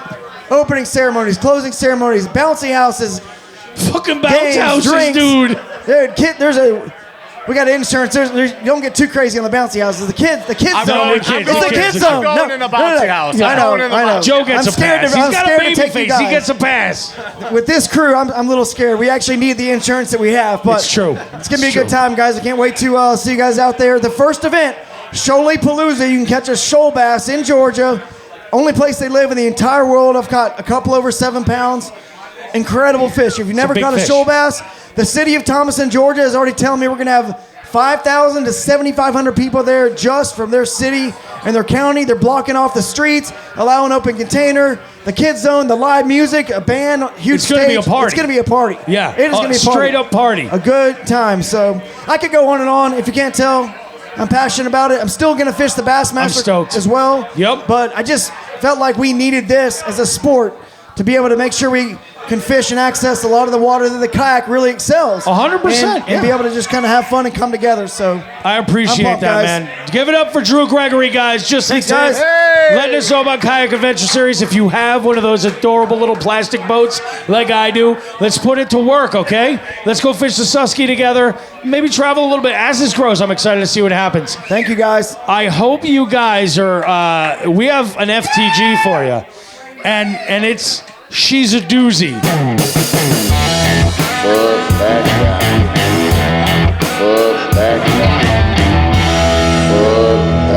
Alrighty, guys. I've been looking forward to this moment all night long. I had an FTG get called in this week from my good friend Becca Yassine, Fishing with Becca. And she was recently working for Four Wheel Campers at a fishing expo in New England. And I'll let her tell you the rest. All right, I've never submitted anything for a FTG fuck that guy segment, but you know this one feels special because I really feel like this guy doesn't listen to your podcast because he's ancient, so I don't think he even knows what a podcast is. So I'm shooting my shot, and this is a pretty fucking good segment. So picture this, I'm at the New England Fishing Expo. I go through the whole weekend meeting incredible people, like just really, really great people, and it was so much fun. It's the last day, Sunday. I mean, I think it was around like 3 o'clock, so I only had 2 more hours of the show. I made it through the whole weekend with meeting only great people, but there's always going to be a bad egg. I had this guy approach me. He's probably around 80 years old, big red jacket, ancient, like, Bass Pro orange hat that looks like it's been through the war, and he approaches me. He's like, Becca. I'm like, oh, hey, man. He's like, oh, you don't come up on my YouTube anymore. I thought you fell off of the face of the earth and, like, went off grid. And I was like, no, man, I still post, like, a video every Sunday. Sometimes I'm posting 2 videos a week. I've been active and, like, haven't stopped. Maybe I just, like, you know, I'm not recommending to you anymore. I do more camping and fishing stuff. Sometimes that happens. And he's like, oh no, that's not right. And then I'm sitting on the tailgate of my truck at the show, and cause it was in the showroom, and he gets super, super close to my face and he goes, you've grown. yeah, you've grown. Wow. In a good way. Yeah, you've grown a lot, huh? And he was like, I'm just trying to talk to you, but, you're beautiful. Wow. Like, you've just grown. And, I'm a little fucking creeped out. And I'm like, oh, yeah, haha. Like, thank you so much for the compliment. And he's like, yeah. And he points to my dog, Sky, and he goes, I'm a dog, too. I'm sorry. It's just how it is. I can't help it. I'm just a dog. And I'm like, okay. I'm like, what the fuck? I'm like, oh, yeah, man. Like, okay. And I don't even remember how it ended, but right before it ended, he was like, oh, where's your girlfriend? So he knows I have a fucking girlfriend, and he knows that whatever he's got in his pants, I'm not into. And I was like, oh, she was here yesterday, and he was like, bummer. I was like, it's a bummer. And I was like, yeah, fucking, yep, shoot, fuck, sucks, huh? And then I go on my merry way. He goes on his merry way. And I'm, Bobby, Jigs, Biggs, and his little posse. Love them. Sorry, can't remember the other two's name. I'm a mess this morning. 2 hours of sleep. Anyways, so they come up to me. I tell them what's happening. And the fucking guy shows up again. And he goes up to the people that I'm working with on the booth, Aaron and Brian. All right, I don't know what the fuck just happened. I just got cut off. Am I talking too much? I don't know. I'm shit at storytelling. Anyways, let's continue this. He goes up to Brian and Aaron, who are working the booth with me, and, he's like fake acting interested in a 4-wheel camper, like truck camper, just so he can like look at me, try to talk to me again, whatever. And he goes, oh, like, does she come with it? And they were like, no. So he walks away. And for the remainder of the show, this motherfucker was stalking me and walking around just trying to get closer and closer to me, but wouldn't come and talk to me because Bobby and all them were hanging out, like trying to like steer him away because it was just fucking creepy. Like, I don't even know how to explain it, but he would like try to get close and then just stare at me. And it was the weirdest shit ever. And, it might have been one of those things where you had to be there, but he said some creepy things to me, and man, I wish I could like post a picture and show you guys, but it was creepy motherfucker. And good old Jigs and Biggs, Bobby Roast Beef can sit here and say the story just as good as I can because he was there. So fuck that guy. We're gonna call him Dirt because he was dirt. Was that a good insult? I don't fucking know. Makes me realize that I'm really happy I'm not straight. Sorry for all the dudes listening. I bet you're fucking great, not him. Fuck that guy. Gotta go. Love you and the podcast. Peace out, motherfuckers. All right. So Becca's a homie. We've been close for a long time. She's great.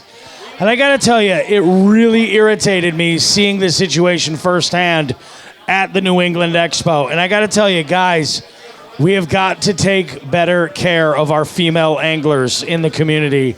We have to do everything we can to make sure that we compensate for the people that are not as evolved as we are, to make them know that they're embraced and that they're well taken care of and look out for them.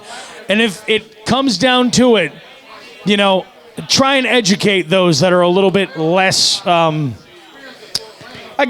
dialed to like the contemporary modern ways of living. So Jigs and Biggs has always said that we support female anglers. We're trying to go above and beyond that as much as possible. And when I saw this happen firsthand, I told Becca to please call and leave an FTG. She's an amazing angler. She's an amazing influencer. There's no doubt about that. And she's out there doing her thing. And creeps like this are just terrible. And that's all I have to say about that. So, with that said... Okay, gearheads, it's time to talk tools.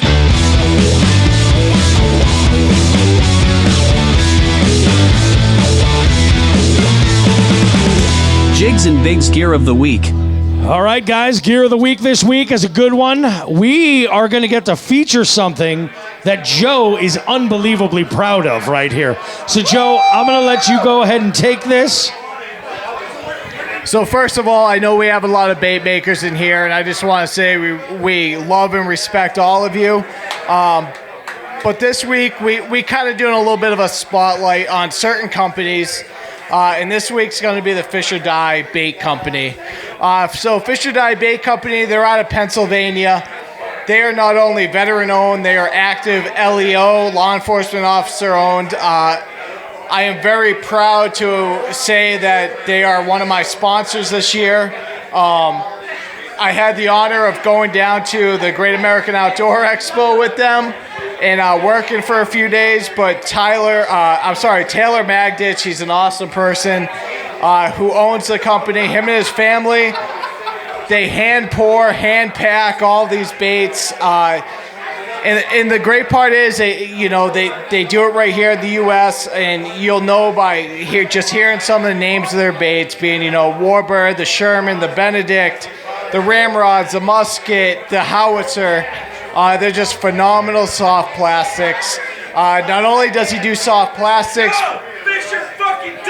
Fish or Die. Not only does he do the soft plastics, but he does the stenches of the trenches, his own scent company. This guy is a jack of all trades, doing it right there in his garage. I'm going to hook him up with Dark Horse Tackle. I hope to see them in their box in the future. So shout out to Taylor. Shout out to Fish or Die Bait Company. I am super proud and honored to be a part of their team this year, and we're going to see what happens. Hey, Joe, you fishing for money?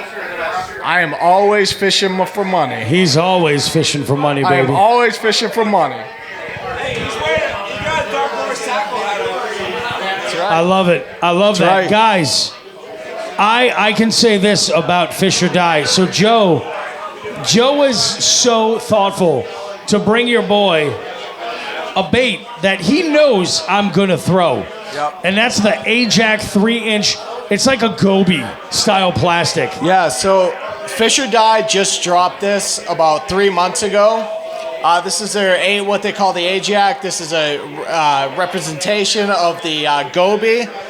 And another thing that's awesome about Fish or Die that I don't know how I forgot to mention, you are actually going to be able to get them on Tackle Warehouse in the next couple weeks. That's amazing. That's great. Oh, Zach wants to say something. Oh, go ahead. Dude, it's a wicked fucking pisser. It's a wicked pisser. It's a wicked pisser. We got a little 617 out of Jack. So here, out of Zach. So go check out FisherDieBaitCompany.com. Use the promo code JBrown to get 10% off, capital J, capital B. Or in the next couple of weeks, you can go on to TackleWarehouse.com and get them there. Hey, let's give us a little muscle. Little muscle. Zach wants a little muscle. A little muscle, he says. Zach wants a little muscle. All righty, guys. Well, it's time to pick our raffle winners. Let's go ahead and do it. We have a bunch of prizes to give away. And you guys aren't going to want to miss out. We got to go. We got stuff we got to ship. This is great. This is great.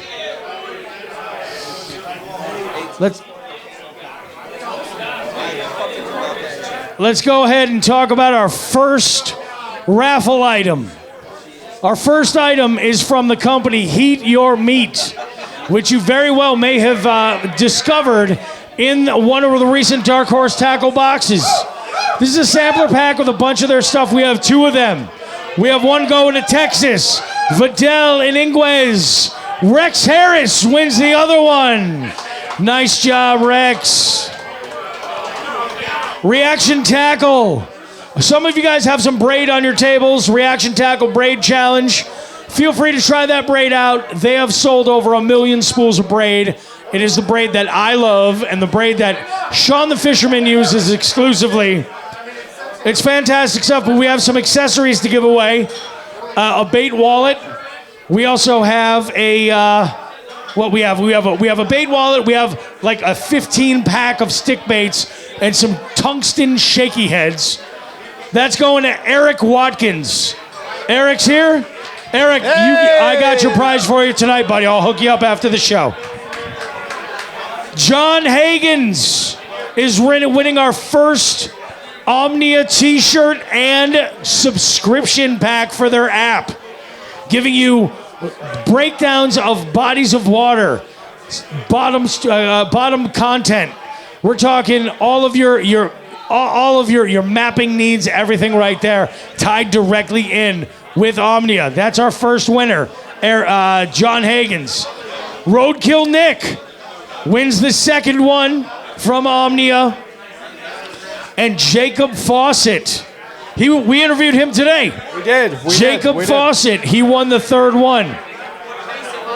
Klondike Custom Baits, putting together a little package, a few handcrafted wood baits from Rhode Island. We've got, who's the winner there? Tommy Wingfield. Tommy Wingfield. Hey! Klondike Custom Baits, bud, we're going to ship those to you.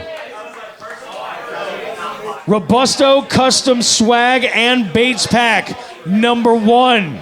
Christopher Waters. Christopher Waters getting that first swag pack and batch of baits from Robusto. Nicholas Duchesne. Hell yeah. We're going to ship them out to you. Nicholas Duchesne getting that second pack of Robusto custom lures, swag, and a bunch of baits. We're talking topwater walking baits and a bunch of cranks. We're putting this together for you. It's a nice little package. The third and final one for Robusto. Did I read that right? No, I didn't. Graham was a Robusto. Christopher was a Robusto. Nick was a Robusto. The 1820 gift kit. That's what I came up for. Amazing, locally sourced and locally made candles. That's going to James Sheets. Oh, shit! James Sheets. Different Sheets than the famous Sheets rest stops. Different. I asked. You'll hear in the interview. We interviewed him at the expo today. James Sheets winning the last prize from 1820 Candle Company. Congratulations to our winners, guys. Let's talk. Zach wants to say a couple words about 1820 Candle Company. Yes, please do. Please do. Hey, listen, I want to tell you all a little bit about an 1820 Candle Company. 1820 Candle Company is a ma and pa. Like these are farm people. Like these are farm people, right? And they are out of East Palestine, Ohio. Does anybody understand what's going on in East Palestine, Ohio? No. I've heard of it. I've never. I don't know anything about Nothing? Is it nothing? There was an accident that happened. Oh, that's right. In East Palestine, Ohio. I remember. That was the okay. Yes. So East Palestine, Ohio, kind of got fucked. Like they kind of got fucked by big American business. And that's what happened. But like businesses like 1820 Candle Company, they keep going. They keep showing. They keep loving. And they keep supporting. Is there a way to get in touch with 1820 Candle Company? There is. 1820 Candle Company, period. No matter what you do, if you type that in, you are going to find them. You are going to find them. So go check out 1820 Candle Company. Hell yeah. Dude, so the 1820 Candle Company, the lady that actually owns that business. Yep. She's like on the board of East Palestine, Ohio for all the shit that's going on. Really? Yes. Oh, okay. Like good. She's on the board. Like she actually cares about what the hell's happening in that town. Yep. And all that stuff. So like this. It's deeper than just candles. All right, I'm gonna be honest with you. She is out there working her ass off to make sure that she is doing what American small businesses do, and that is working their ass off to give you something freaking fucking awesome. Hell yeah, baby. So I love it. So go check out 1820 Candle Company. Definitely. Go check it out. Definitely. We're gonna get our prizes out to our winners. I got the reaction tackle stuff that I'll give out that I've got here with us. Also, do we have any more braid? Oh, we do. If you haven't gotten a spool of braid for the braid reaction tackle braid challenge, come talk to me tonight. We'll get you all set up. Guys, that concludes our show for this evening. Let's just party and turn it up. Sounds good. Let's hear it one more time.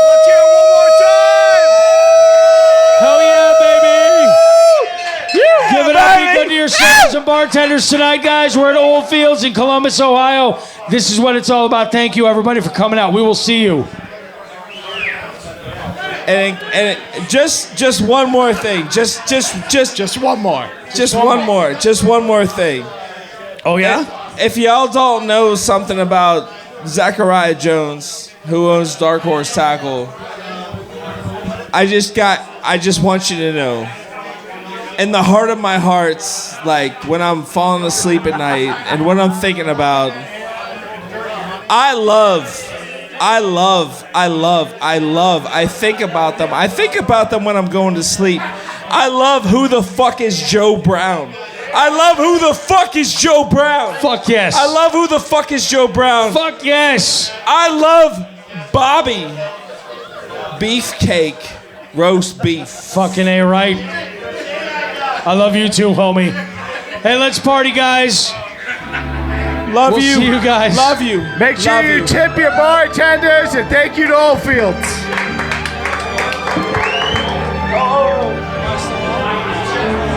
Do not, and I'm gonna say this 3 fucking times. Do not forget to tip your waitress, Susie, in the fucking house, baby.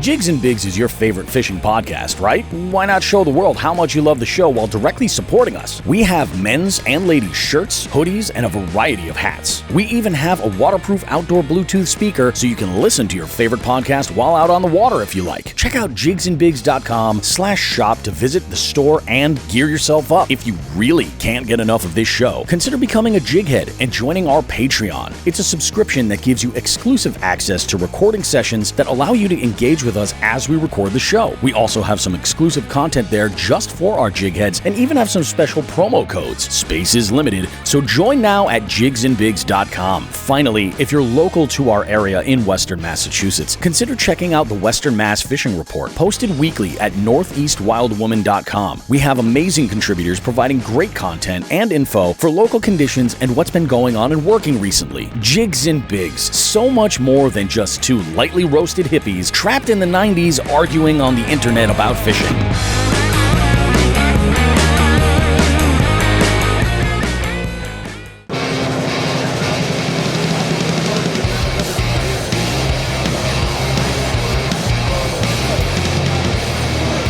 Oh yeah, baby, Bobby Roast Beef here. We're recording live on location here at the Columbus Fishing Expo. I am here where I say live. I'm recording these interviews live and in person here at the Dark Horse Tackle booth at the Columbus Fishing Expo. What an amazing night or weekend that we have lined up. 3 entire days of this insanity. I've got Adam Blomeke with me. Hey, Bobby. Adam, how are you, buddy? I am still trying to fully take in everything that is here. Dude. We've only been open for an hour. We've been here since about 9:30, getting everything going, and the amount of incredible stuff here at this expo is insane. Oh, hell yeah, dude. It is absolutely bananas. Now, I wanted to actually start with you first. This is sort of my plan, because you and I, this whole trip, you know, we got to bond a little bit over this drive out here. We did. I took a chance driving a third of the way across the country with a guy I met on the internet. That's what I'm saying. And I will say, thank God you are a good conversationalist, because I couldn't carry a conversation if I had to. I do what I can. No, it was really good. The ride out here was pretty uneventful. We had like no real traffic, nothing like that. It was pretty chill for the most part. Smooth sailing.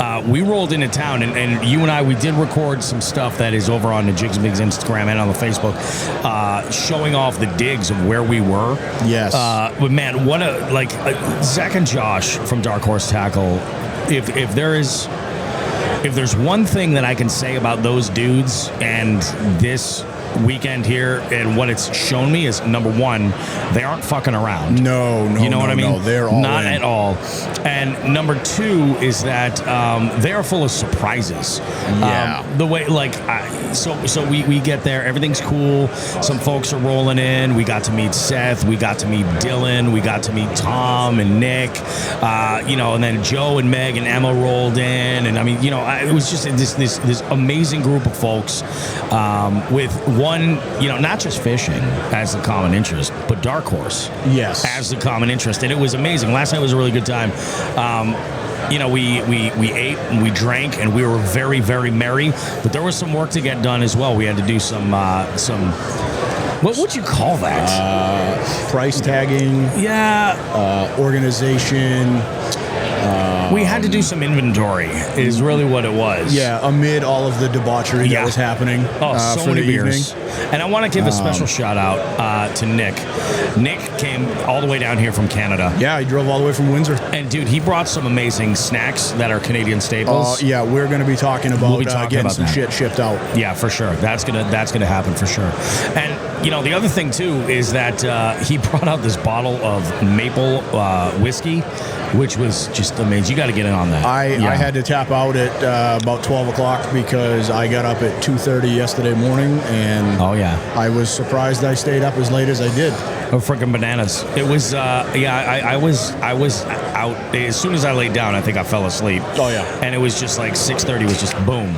Alarms are going off. People are getting up, and it was just go time right from the very beginning. We had enough time to have half a cup of coffee and load some stuff up, and then head out here to the Expo Center, which is amazing. We are real close by. Friday being the first. Everybody's talking about it. Friday being the slow day at these expos when they first start out. If it gets busier, I can't imagine it. Holy I can't imagine it, man. I don't know what's going on. It's there's a ton of people here right now. The line for an hour before we opened, the line was 700 people deep. No exaggeration. It's absolutely wild. The amount of people coming in through this booth right now is absolutely amazing. No, I'm awesome. I'm freaking loving it. So I want to circle back. You were talking about Zach and Josh. I also want to shout out all the guys who came out because they busted their asses this morning making sure that this booth got set up. Yep. Whatever Zach and Josh needed, nobody questioned it. They hopped right on it. Yep. So shout out to all these guys. These guys are great. And again, I want to shout out Zach and Josh myself because I'm super excited to be back working with Dark Horse Tackle and Zach and Josh. I've got a soft spot in my heart for those guys and what they're doing. So I'm very excited to be with these guys again. Oh yeah, dude. They're just. I mean, it's good company. This is a group of people I would refer to as good folks. Yes, 100%. And I'm very, very stoked and honored to be a part of all this. This is absolutely nuts. Yeah. Lots of people buzzing all over the place. Is there any now? You did a little bit of walking around and saw some stuff. So I walked around at least 3 times the entire Expo Center. There's a reel booth, few spots down from us. They're selling reels that look a little too good to be true. Oh, really? I mean, the price is like $65, and that's like their show. But again, I'll take a $65 gamble because if it's good, then I got a rock solid reel for $65. Exactly. Met I might Andrew fool around with that. Met Andrew at Tackle Talk. Very cool. Yeah, I got to meet Andrew. What a nice guy. Super, super sweet guy. Yep. He's even smaller in person than I thought. But to be fair, I am 6'4". I am a large man. I was going to say, I thought he was kind of tall, but that's because I'm low. But no, we got some great stuff here. Man, this booth looks really, really good. And it came together. And I mean, they were humping right until noontime when the doors opened. It was, oh my God. Holy everybody shit, was cranking. Everybody was doing their part. It was amazing, and you can't miss it. Like if you're coming down to the expo, obviously folks aren't going to hear this after this is gone. But there's a beautiful replica largemouth that's got to be 6.5, 7 pounds. Right around 7 pounds. Yeah, it's a big fish, man, and that's done from Dark Corner, I believe. Blake painted that. Yeah, Blake made that. Awesome. I mean, the attention to detail that Blake puts into his product is unreal. I didn't realize that he did replicas, and I need a replica for my PB, so maybe we're going to have that conversation. Nice. Blake and I. Nice. But yeah, man, I am really, really stoked. I think we have ourselves one hell of an event lined up.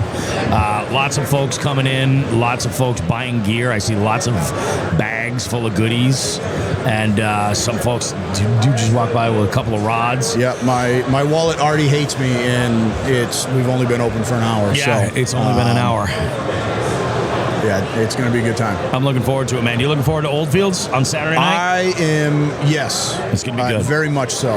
It's going to be really good. Sadly, you live 2 hours away, so it's kind of tough for me to go do some trivia. So it's true. To be able to do some Bobby Roast Beef trivia, with some people that I just met this weekend, but I will call them my friend. And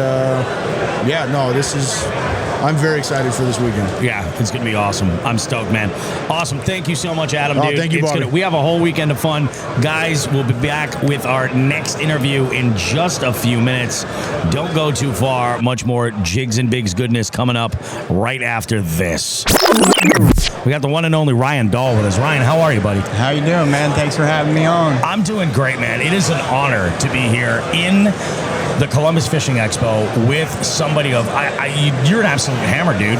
Like, I'm telling you, it's like I think you bleed bronze. I really do. Yeah, well, I really love the river smallmouth, and that's pretty much what I do 365 days a year. That's commitment, man. I freaking love it. So tell me a little bit about like your background in fishing. Like, how did you discover fishing? Who got you into it? Like, how long you been fishing for?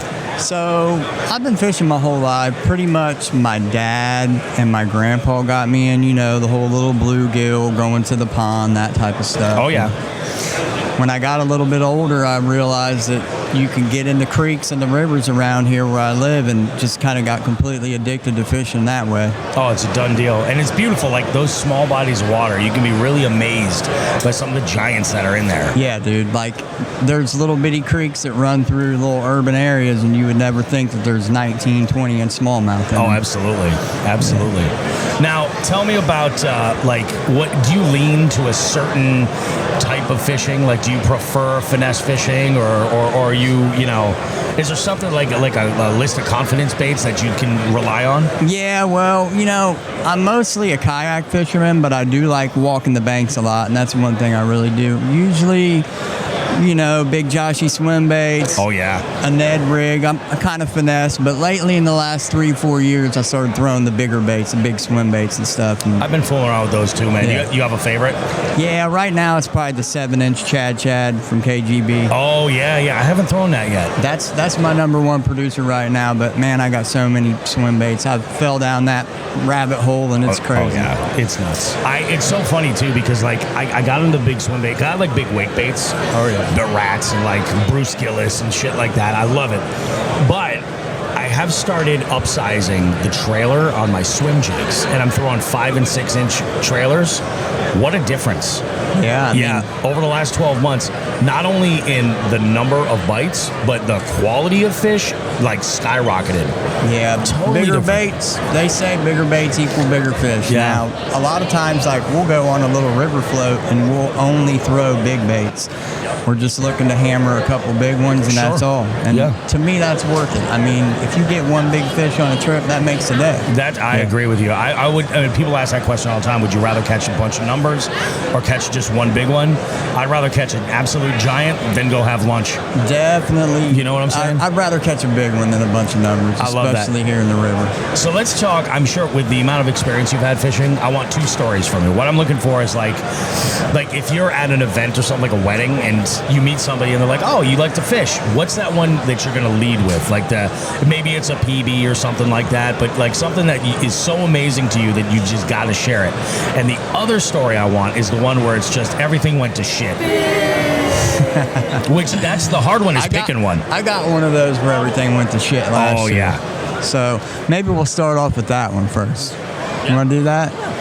So, we decided to go up, fish the river, but we wanted to pick a new spot that we've never really floated. And I had 2 buddies with me.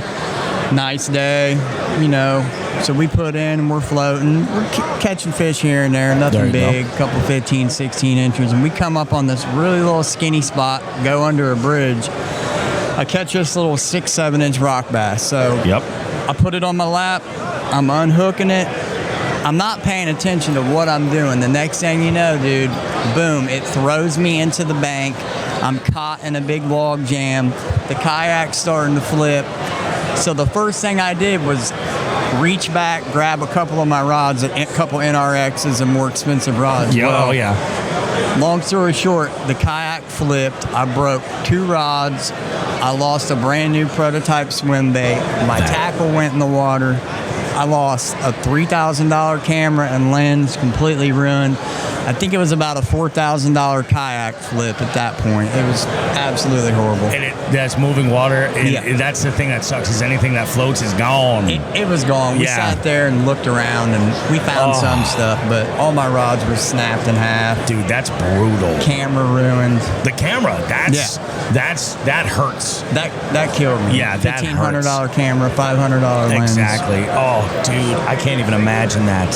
It sucked. So let's go out on a high note. All right, so I guess I can, I'll lead with a little story, just a good story of catching fish. So a lot of times we try to get away from the crowd here, and me and my buddy Andrew, Andrew from Tackle Talk Podcast. Yep. We found this spot that when we float by in the kayak, there's no way to get there on the bank. So we figured out a way that we could get there, and it's a long walk up and down little hills and everything. So we go out there, and it's fall time. We're both throwing topwater baits, little Bobina lures, Ricos, and Suaves. Yep. Andrew fires out there. He starts walking his bait. I fire out there right after him. So we're simultaneously walking these 2 baits across the river. And out comes this 20-inch smallmouth, hammers his bait. He hooks up. At the same time that happened, another 20-incher hammered mine. So we both reeled in 20 1/4-inch smallmouth at the same time. It was one of the moments that I'll never forget. That's freaking out of this world, dude. That's epic. That is like the angler's equivalent of being Eskimo brothers. Yeah, that was absolutely 100%, sweet, dude. Damn, that's awesome. What a day. Yeah. I love it, dude.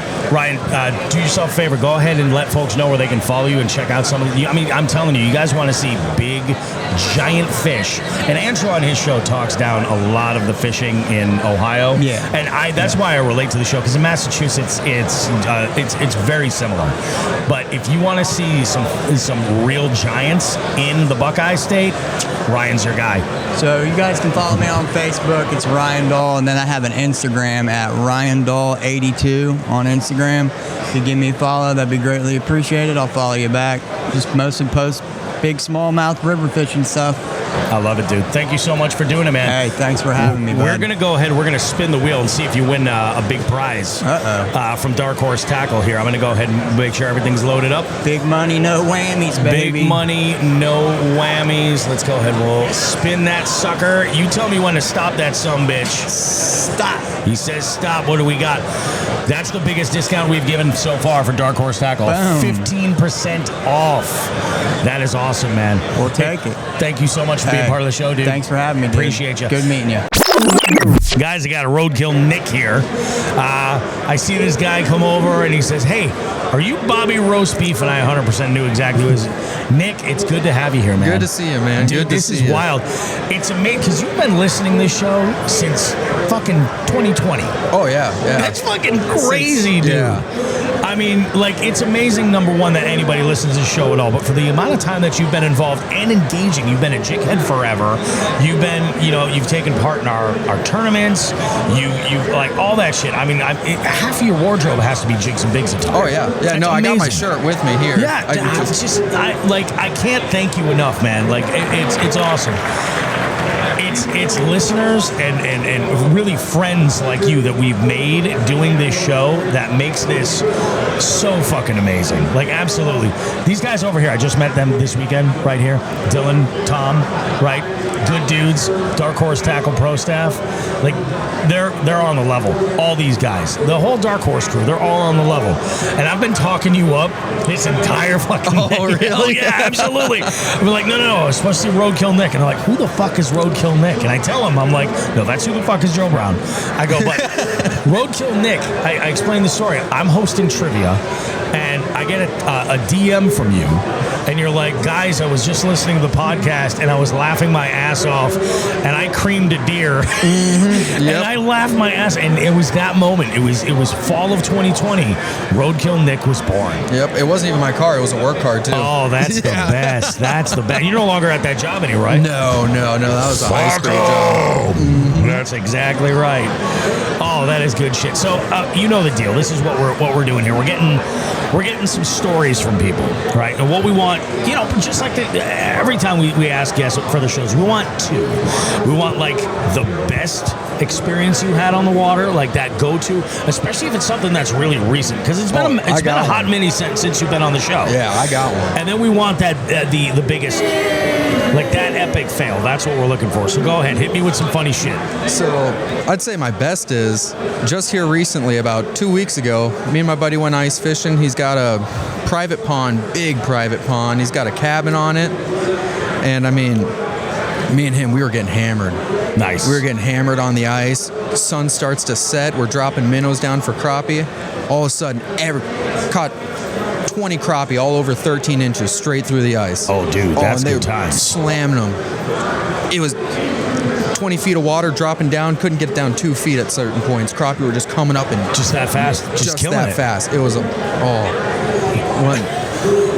I live for that every year. Hell yeah, dude. That one night of the year I get to camp it. We camped out on the ice. That's awesome. It really was. I talk a lot of shit about ice fishing, but like if we had those kind of winters, I would probably be all in. Oh yeah. I mean, we were in a tent. Yeah. A tent, got the double heater. I was in this. I was just in a long sleeve shirt, just not lounging. even a hoodie. Yeah, exactly. And it was funny because it was like 55 degrees in the tent. Walk right out, negative 20 out. That's crazy. Yeah. Insulated tent, I assume? Yep. Yeah, that's the way to do it. Yep. It's crazy, man. Yeah, because you'd be completely comfortable just making it happen. That's all. Let me. What was? I assume you guys did a little fish fry. Oh, Crappies that size are like it's almost like a Happy Meal. You know what I mean? It's perfect. Oh yeah, they had shoulders on them. Yeah, that's thick. Awesome. How deep were you guys? We were in 20 feet. But they were hitting them anywhere from 17 to, like I said, 2 feet sometimes. But it was mainly like 17 to 5 feet. Yeah. Dropping a minnow down. I got a little Garmin Striker 4 for my ice flasher. Oh yeah. And so on my screen, we were stacked. It was fish completely from 17 to 5 feet. Oh yeah. And my buddy, he's got a Humminbird Hook Reveal 7 Ice Edition. Alrighty. Yep. And so his screen's a lot bigger than mine, and on his it was like, we had like 4 or 5 fish there. Oh yeah, definitely. It was just the difference. It was so funny to me because you could see like space between the fish. On my screen it was just nothing but fish. Yeah, that's awesome, dude. Yeah. Those are great days. Now, but what about the epic fail? So this also happened recently. It was last October. Me and my buddy out. We went to crappie fish on the Mississippi. Got in my boat, loaded it up. I had brought 3 crappie poles, a 10-foot, an 8-foot, and then an ultralight like 4-foot, just in case I, got bored and stuff. Oh yeah, you got to keep it saucy. And so we're going. We get to the first spot. I get hung up, and so I'm pulling on this thing, not really thinking. I'm like, not thinking this is an ultralight, because I'm just so used to pulling on it. Oh yeah. Rod snaps in half. That's no fun. No, and I'm like, well, piss. I go to turn around, looking for my, my nice $100 10-foot crappie rod. It's gone. Yeah. It's completely gone. I'd taken a video of me and my buddy. I was letting him drive, and so I was taking a video, and I look back in the video. My rod wasn't there in the video. Get back to the truck. It's somewhere at the bottom of the Mississippi right now. Holy shit. Yeah. Dude, that sucks. Oh, it was awful, but I mean, it's funny now. It is, yeah. You look at it afterwards. No, and but it's funny, it ruined my day when I was. But we kept fishing. I was like, at least I got to catch a fish. Caught a dink bass. Oh yeah. Nibbler. Yeah. Straight nibbling. Straight nibbling. That shit's no good. Although I'll tell you what, man, sometimes you catch those tiny fish, and you're like, thank God it wasn't a skunk. Yeah. Thank God. I was out. This was in January, early January, and I hadn't fished this river in forever, and I was like, you know what? I know it's a juicy spot. Let me go and try and fish under the dam and see what we come up with. And I didn't realize this, but there's so many laydowns and stuff laying down. So I was throwing around a small mule jig, like a 16th ounce hitting jig head, flipping this thing around. And I I haven't gotten a bite at all. And more than anything was out there to kind of dial in the BFS. I caught the smallest little fall fish or creek chub. Was maybe 5 inches. It was like I caught a silver senko is what it looked like. And I'm like, I got to get a picture. It's not gonna. I almost dropped this fish like twice. They're so slimy and they just like when they're that small. Oh yeah. They just kind of get right out of your hands. I'm holding in the picture. I look like I'm trying to hold in a fart, and I'm holding them like this, and I'm like, and the wind's blowing. Oh, dude, it was just brutal. Yeah, that sounds. But I caught a fish. It'll keep the furnace warm until spring actually happens.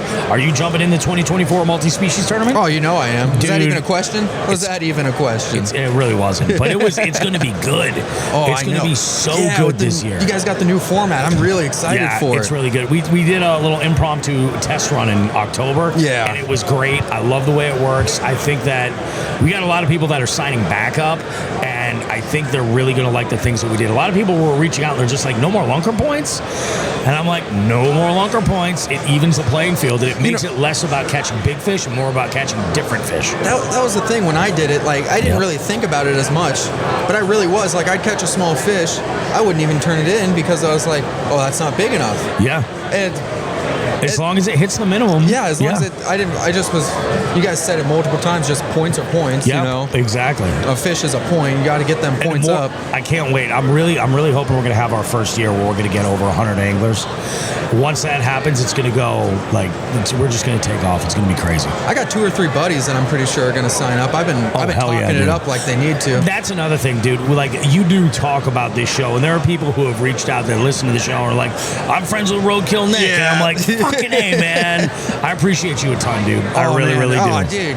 You guys, I can't, the amount of hours you guys have gotten me through work, just not wanting to be there, horrible night, horrible morning. I'm just like, oh, hell, I got jigs and bigs. All of a sudden, I look forward to work. Exactly. Do I have a card? A jigs and bigs? Yeah, in my bag, I do. Top pocket. There's a bunch of drugs in there, though, Joe. Be careful. we're talking. There's meth, DMT, heroin, fentanyl, everything. Any ketamine? Oh, you got to have no special K. I'm a little come too. on. But yeah, man, unbelievable. Thank you so much for coming out, dude. I appreciate it. It's awesome. I figured this will probably be the closest we'll be to each other. Hell yeah. Well, absolutely. I think I looked it up when it was like 20 hours away, 18 hours away. Well, here's the thing. So Wolf of Walmart, he's poking around over here. Dave and I were talking about doing a California send, and I would love nothing more. I am in the market to try to put together some kind of a boat deal, something. And if I'm going to do that, I'm gonna. It's going to take a little bit of work to make it happen, but I want to do a West Coast send, and there's going to be stops along the way, of course. So I'll stop, camp, fish, hit the road again, get to California, fish for a few days, turn back around, come back, probably do another stop, and then fish. It'll be a blast. Oh, if you guys are ever near the Mississippi, send me a text. Oh yeah, dude. I got spots on there. I could. Oh, for sure, dude. I don't know about throwing my kayak in there, and that's part of where having a boat would be the move. Yeah, I wouldn't. I've seen people do it. Yeah. I mean, that river can just flip on an instant. I was in a tournament, and morning started off fine. The weather didn't look bad. It's a big river. Storm built up out of nowhere. All of a sudden, we got 2-foot waves that we got to drive into to get back to the ramp, and it's sketch. It went from like a 5 to 10 minute drive to like a 30 minute drive. We were just barely going, just slamming. I was soaking wet. I mean, the waves were coming over. Oh yeah, dude, it can get hairy out there. It really can. There's a couple of days I was out in my boat and I had waves coming over the bow, and I was just like, this is a little bit messed up. Yeah. And then I saw this meme and I thought of Joe immediately. And it was, I forget the song that they used, but it was perfect. Come up over this roller and they come back down, and there was another roller like right there. Oh. And the water comes right over the deck of the boat and fills the cockpit area. And I'm like, the guy reaches over right away, he's like, bilge. Yeah. And I'm like, you might not make it. Yeah. The passenger PFD just explodes like right away. I'm like, he was sitting in the water. It was ridiculous. I need to get one of those. And the inflatable, PFDs? yeah, the dude. inflatable. I got cheap old ones that I've had for years. I've heard some people say like, oh yeah, well I flipped my kayak and it didn't work. It didn't, and I suppose that can happen. It's definitely better than not wearing anything. I am considering getting like a good NRS one, but that's just me. That's just how I am. But hey, I got an idea. Let's go ahead and do this. Let's see if you maybe win something pretty exciting with Dark Horse Tackle. Oh, yeah. So take a look behind me. I got a wheel up on the screen back there. I'm going to spin that wheel. We're going to see what you're going to win from Dark Horse Tackle. A discount, could be a free bait. It could be some entries for the giveaway, although you're already in the giveaway. Those would be more entries in the giveaway. So you just tell me when to stop that son of a bitch and we'll do it. Stop now. Dude, that's an extra 20 free raffle tickets, man. There we go. Booyah. There we go. That's awesome. what I love to see. Dude, I love it. Nick, thank you, dude. This was awesome. This was. Thank you. Yeah, definitely make sure to come by. I got a present for you. I love that. What am I talking? I'm giving him my last pre-roll of Jigglers. Why? Because this man earned it, damn it. The Jigglers. And he's going to enjoy I've heard about it for so long. Jigglers is good stuff. It's very good stuff. You're going to enjoy it. Guys, more Jigs and Bigs coming up. Lots more action here from the Columbus Fishing Expo. We will see you guys in just a bit. Don't go too far. Destiny, thank you for being part of us, part of the show. We have... We've been trying to get stories from all types of anglers, but there's something that you had said earlier that got my attention, and I think... Oh, man. Yeah, I think that this is good, and I think there's folks that need to hear it, specifically... Queen Beef needs to hear this. My wife, Queen Beef, needs to hear this. So, Destiny, tell me the story about how you used to think that bass fishing was stupid. Yeah, I mean, I hate to use that word for sure, but I'm from the Pacific Islands, of course, as it's probably pretty obvious, and so I'm basically a fish out of water here in Ohio. And truly, when I first met my significant other, Chris, he was born and raised here. He loved bass fishing, and so when we first started dating about 10 years ago, I would go out with him just to spend that quality time. So I remember he took me, we found this honey hole. I mean, it kind of ruined me, to be honest, because that was like my expectation. So we basically, he took me to this place and I was throwing all kinds of stuff, curly tail grubs, just random things. I just picked it up and I was like, that looks kind of cool. And I would throw it in. And I remember we started pulling them out and then I was like excited. In my brain, I was like, in my mind, I was like, oh, we can make tons of awesome dinners we're about to have the best feast of our life. And I look at him and he has this really beautiful bass and he takes the hook out of it and he just lets it go, throws it right back. And I kind of looked at him and I was like, and here's the funny thing is I literally FaceTime my mom to like celebrate with her, like we're catching tons of fish. Oh yeah. And so I just was shocked, like growing up on the Pacific Islands, legitimately we fish to eat dinner, to survive, to feed our families. And so just kind of seeing this huge fish just be let go, and I'm FaceTiming my mom and my mom was like, well, what are you going to do with yours? And I was like, I guess I'm supposed to let it go. And she was so disappointed. I was, in my mind, I was like, you must have been conflicted as hell. It was wild. Yeah. And then the more I started doing it, I was like, we're out here for 8 hours. Sometimes in Ohio, sometimes fishing can be hard. So you're out there literally for 8 hours and hopefully you would get a bite, at least one fish, you know, and so we'd spend all this time and then just let the fish go. And so, yeah, I was really like, I just couldn't understand it. I had a really hard time like accepting this as my new reality, right? And so, what was it that changed for you? Yeah, so I decided to sign up for a tournament with Chris because he always wanted to do a tournament and he needed a partner. And so I did, and I didn't really, I was really just there for support, and I just kind of remembered there was I don't know if I should say this, but really there were certain people there that kind of was making it obvious that I didn't belong there. Sure. Yeah, that's unfortunate.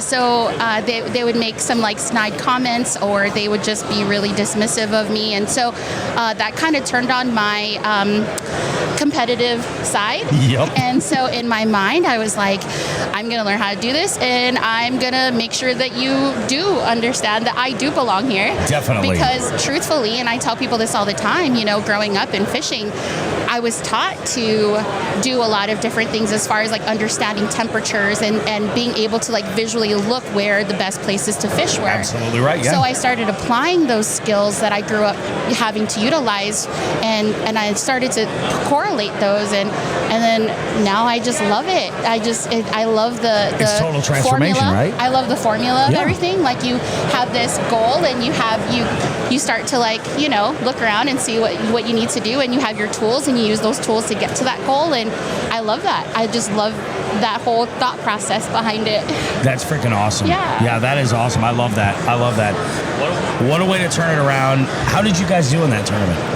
So the first couple years, I will say it was pretty hard. And I think that we were probably overthinking it, to be completely transparent about that. And honestly, last year, this year, we actually made it to the championships. But last year, the people who were really dismissive to me actually came up and said, I hope I see you next year. And that was really cool, because I ended up bringing in the second biggest fish of the day. And that's awesome. And it was a really hard day of fishing, and I stuck it out. And they said not a lot of women would come out here consistently and stay the whole time and grind that way. Right. Yeah, so it was cool, and that was very satisfying to me, and I appreciated the mutual respect, and that was really it was a cool experience. It was better than winning, to be honest, is to feel getting like them to basically shut up and realize that you were. Yeah, that's great. I'm Good sorry, for you. I'm sweating. No, you can tell that I'm nervous. Don't be nervous. This show has all of 12 listeners. You're fine. I mean, this is great. What an amazing story. That's fantastic. You. I wish I wasn't so sweaty. I am going to make sure that my wife hears this. She needs to, and hopefully you can teach her some stuff. Yes, that I would be encourage great. women to come out for sure. I think, there's representation surely matters. I've seen tons of young women here that have come up to me, and I actually, for the last 3 years, they recognize me, and I see them growing and going into tournaments and stuff, and I think it's amazing. That's awesome. We belong out there too, guys. Come on, let's go. That's freaking great. What a turnaround. So now, I don't know why I hadn't done this before, but we're just going to record the wheel spin and see what happens. Destiny, take a look at the screen behind me. Okay. I'm going to spin this wheel. All right. And you just tell me when to stop it, and we'll find out what you're going to win. Stop. Oh my God, we're on a roll. You got one free bait from Dark Horse Tackle. Sounds good. All kinds of great stuff from Dark Horse Tackle. That's awesome. Thank you so much, Destiny, for being a part of our little show here. I got the one and only John Hagens with us. John, how you doing, buddy? Oh, I'm doing all right. It's a lot more crowd than I'm used to. So this is, we had been told on the road up here, like always, oh yeah, Friday's going to be real slow, real kind of, quiet. Saturday will be crazy, but Super Bowl Sunday, it's going to be pretty slow as well. If this is slow, I mean, this is moving pretty good. I came today just to avoid this, because it's going to be elbow to elbow, and it's last time I came, I've only been up here once for this. Oh, really? And the last time I was here, I stayed about an hour because I was ready to fight. Oh, yeah, it can get to, these crowds are a lot. Yeah, they can be very rude. And it can be a whole lot, man. I'll tell you what, so if the listener is listening to this show and they're like, I feel like I've heard that voice before, you have. Because John has been on the show already. Yes, sir. In one of what I think is the best FTG segments ever. It was in response, actually, to Adam Blomeke that you guys just heard like a few moments ago. It was in a response to a question Adam asked me about, is it okay or kosher to bring sardines on a plane as the in-flight snack? And it was a hilarious journey that we took. So I appreciate you, John, for number one, having the sense of humor that lines up with where my crazy ideas are, but unbelievable. But also, man, let's start the 2024 multi-species scavenger hunt, because, like, dude, you're a player. Oh yeah. Yeah, man. Like, multi-species is what you do. Let's talk about your fishing a little bit.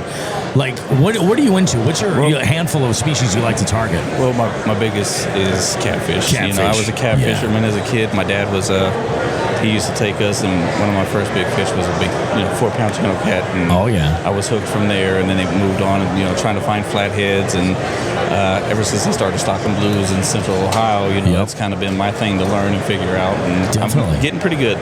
Nice. That's awesome, man. And speaking of catfish, John was gracious enough. He came in. He was like, I got a couple things for you. First, a couple cans of sardines, which is just, it's well-deserved. Round of applause for the sardines. But also a couple of catfish rigs, because he knows that I'm on the hunt for a blue this year. Never caught one. And, this could be the jam. I mean, maybe a little ride down south to the Potomac will be the move. Well, I'll tell you what, if you ever come down here, man, I don't fish with a lot of people. And my buddies will test it. I'm usually by myself in the middle of the night, But if you're ever down this way, man, we can go down the Ohio River. We'll definitely take you up on that. Is literally a channel catfish mecca of Ohio. All right. And they average 20 pounds. So they're bigs. Okay. That's good. That's good. Yeah, I love that, man. I'm all about it. So let's talk now. This is sort of like what I'm going to be doing with everybody. I kind of want, how it goes. At the end of most of these interviews, I ask a question looking for two stories, really. Like that moment that was like the biggest win on the water. Like whatever the stories that you're going to lead with when you meet somebody new that's also into fishing. But the other one, and probably the harder one to nail down, is the biggest sort of that epic fail. That's tough. We all have a lot of those. And that's the most difficult part is like, what do you go with, Right. So why don't you hit me with your two? I'm going to go with this year. Just this year? Oh, I love that. And it's two catfishing stories because I could talk for hours for like this, man. Well, with my win this year, like I said, I started fishing blues a few years ago in Hoover Reservoir. I actually mentioned that to you. They're starting to get pretty big up there, and I actually caught my first big trophy size this past summer. I actually entered in the July Jigs and Bigs. It was the 43 inches. No shit. Yes, sir. Damn. I was bragging to my buddies about it. But yeah, that was my first big blue. He came out of 6 feet of water on a huge piece of shad. And I mean, when I don't use, we call them egg beaters up here, but spinning cast rods a lot. But I had and I'm always leery with the braided line. So. Oh yeah, absolutely. But when he hit it, I mean, when you'll find out real fast when you fish, because I don't usually use a lot of the circle hooks and stuff because I like to let them run. I like that fight. And setting that hook on them big boys, man, I'll tell you what, it's great. But when I set the hook on this one, I mean, he was like a freight train. And when the hook set, he almost ripped the rod out of my rod. He spun it around to. I look like one of the idiots that hold the spinning rod upside down. Yeah. Absolutely. So, I love any kind of a fish strike like that. It's just like, man. I actually had one of my buddies with me, Jesse. He's a bass guy, but he's trying to learn to catfish too.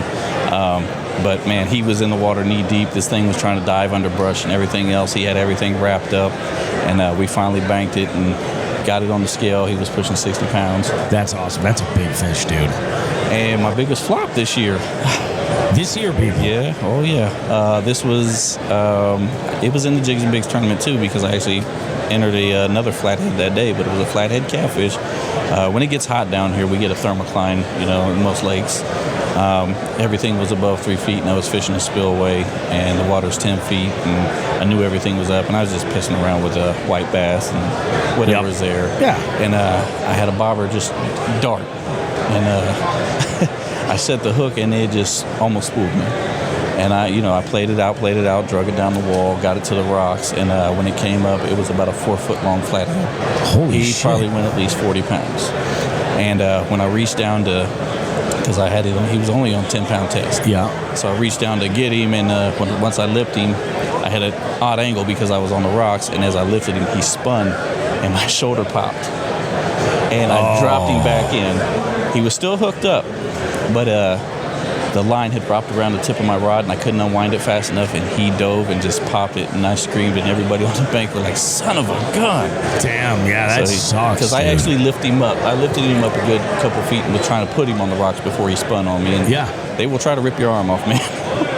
Oh yeah, they don't care, and a lot of people don't think about it, but like those are strong fish. They get to be that like 30, 40 pounds, and they're strong fish. Down here, the state record flathead is 76, and it's been standing since 78. I want to say that long, huh? I want to beat that. Okay, I want to beat that. So that's on that's on the agenda, and that's why I keep working at the craft. Dude, you need to, man. You absolutely need to. Well, this is awesome, John. Thank you so much. And I have Matt Fisher with us. Matt was walking by here and happened to start talking with Adam Blomeke and who the F is Joe Brown, and apparently we got a good story to talk about. So let's get into it. Matt, how you doing today? Doing pretty good, man. Thanks for having me on here. Very good, man. Hey, tell me a little bit about how you got in the outdoors. How long you've been fishing for? Are you like local to the area? I actually live down in Athens, Ohio. All right, just okay. east of here. Yep. Fishing at BFLs, OBF, Ohio Bass Federation, Major League Fishing. Little story behind that. I started 2 years ago, and in 2022, I actually won the Buckeye Division Co-Angler of the Year. So shut up, really? Pretty good year, yeah. I Dude, finished 16th awesome. Overall last year, so had a pretty good couple years. That's awesome, man. That's great, dude. Bass, your primary target for the most part? Anything else you're into targeting? We go crappie fishing every once in a blue moon, but not very often. I hear you, man. Bass fishing's been my life for, since I was able to hold a pole in my hand. Oh yeah. So no, I hear that. We do something interesting at Jigs and Bigs. What we do is we organize an online national multi-species scavenger hunt. Okay. So like a lot of these guys that will enter, that's what they're doing. They're targeting bass, but they might hook into like a pike or something, and it's like, okay, well at least I can enter this in, and it's worth something. So there you go. Well, let's go ahead. Let's talk about your stories here. What I'm really looking for is two. I'm looking for that initial story that you would share with somebody that if you just bumped into them at an event and it was like, oh yeah, you fish too? Great, that one that you're going to lead with. And then the other story I'm looking for from you is the one with the biggest, like where it just went terrible. You know what I mean? Yeah. I would say the first one, I'm talking to somebody always asks me, how did I get started? Yep. That's the biggest question. And I always tell them my dad was in Lunker Hunters Club down in Oak Hill, Ohio. Oh, yeah. And when I was 5 years old, I had a baitcaster in my hand at 5 years old. And he taught me how to use a baitcaster. And it's been history ever since. That's awesome. Bought my first boat, and it's been on fire ever since. My wife, she hates it. I mean, yeah, they all do.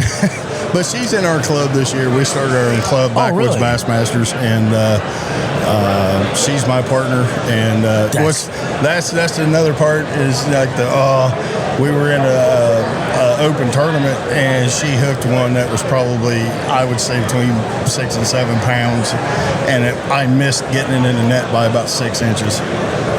And that one fish would have been the only fish caught in the tournament, and I had it right. I couldn't get it in the net. I was reaching out as far as if I'd have reached any further, I fell in. How long was it before she started talking to you again after that? That's what I want to know. It was, she actually pulled a Mike Iaconelli and got mad, slammed her rod on the side of the boat. Oh my God, that's awesome. Yeah, that was, it was the fact that I felt bad I couldn't get it in the net, but it's, yeah.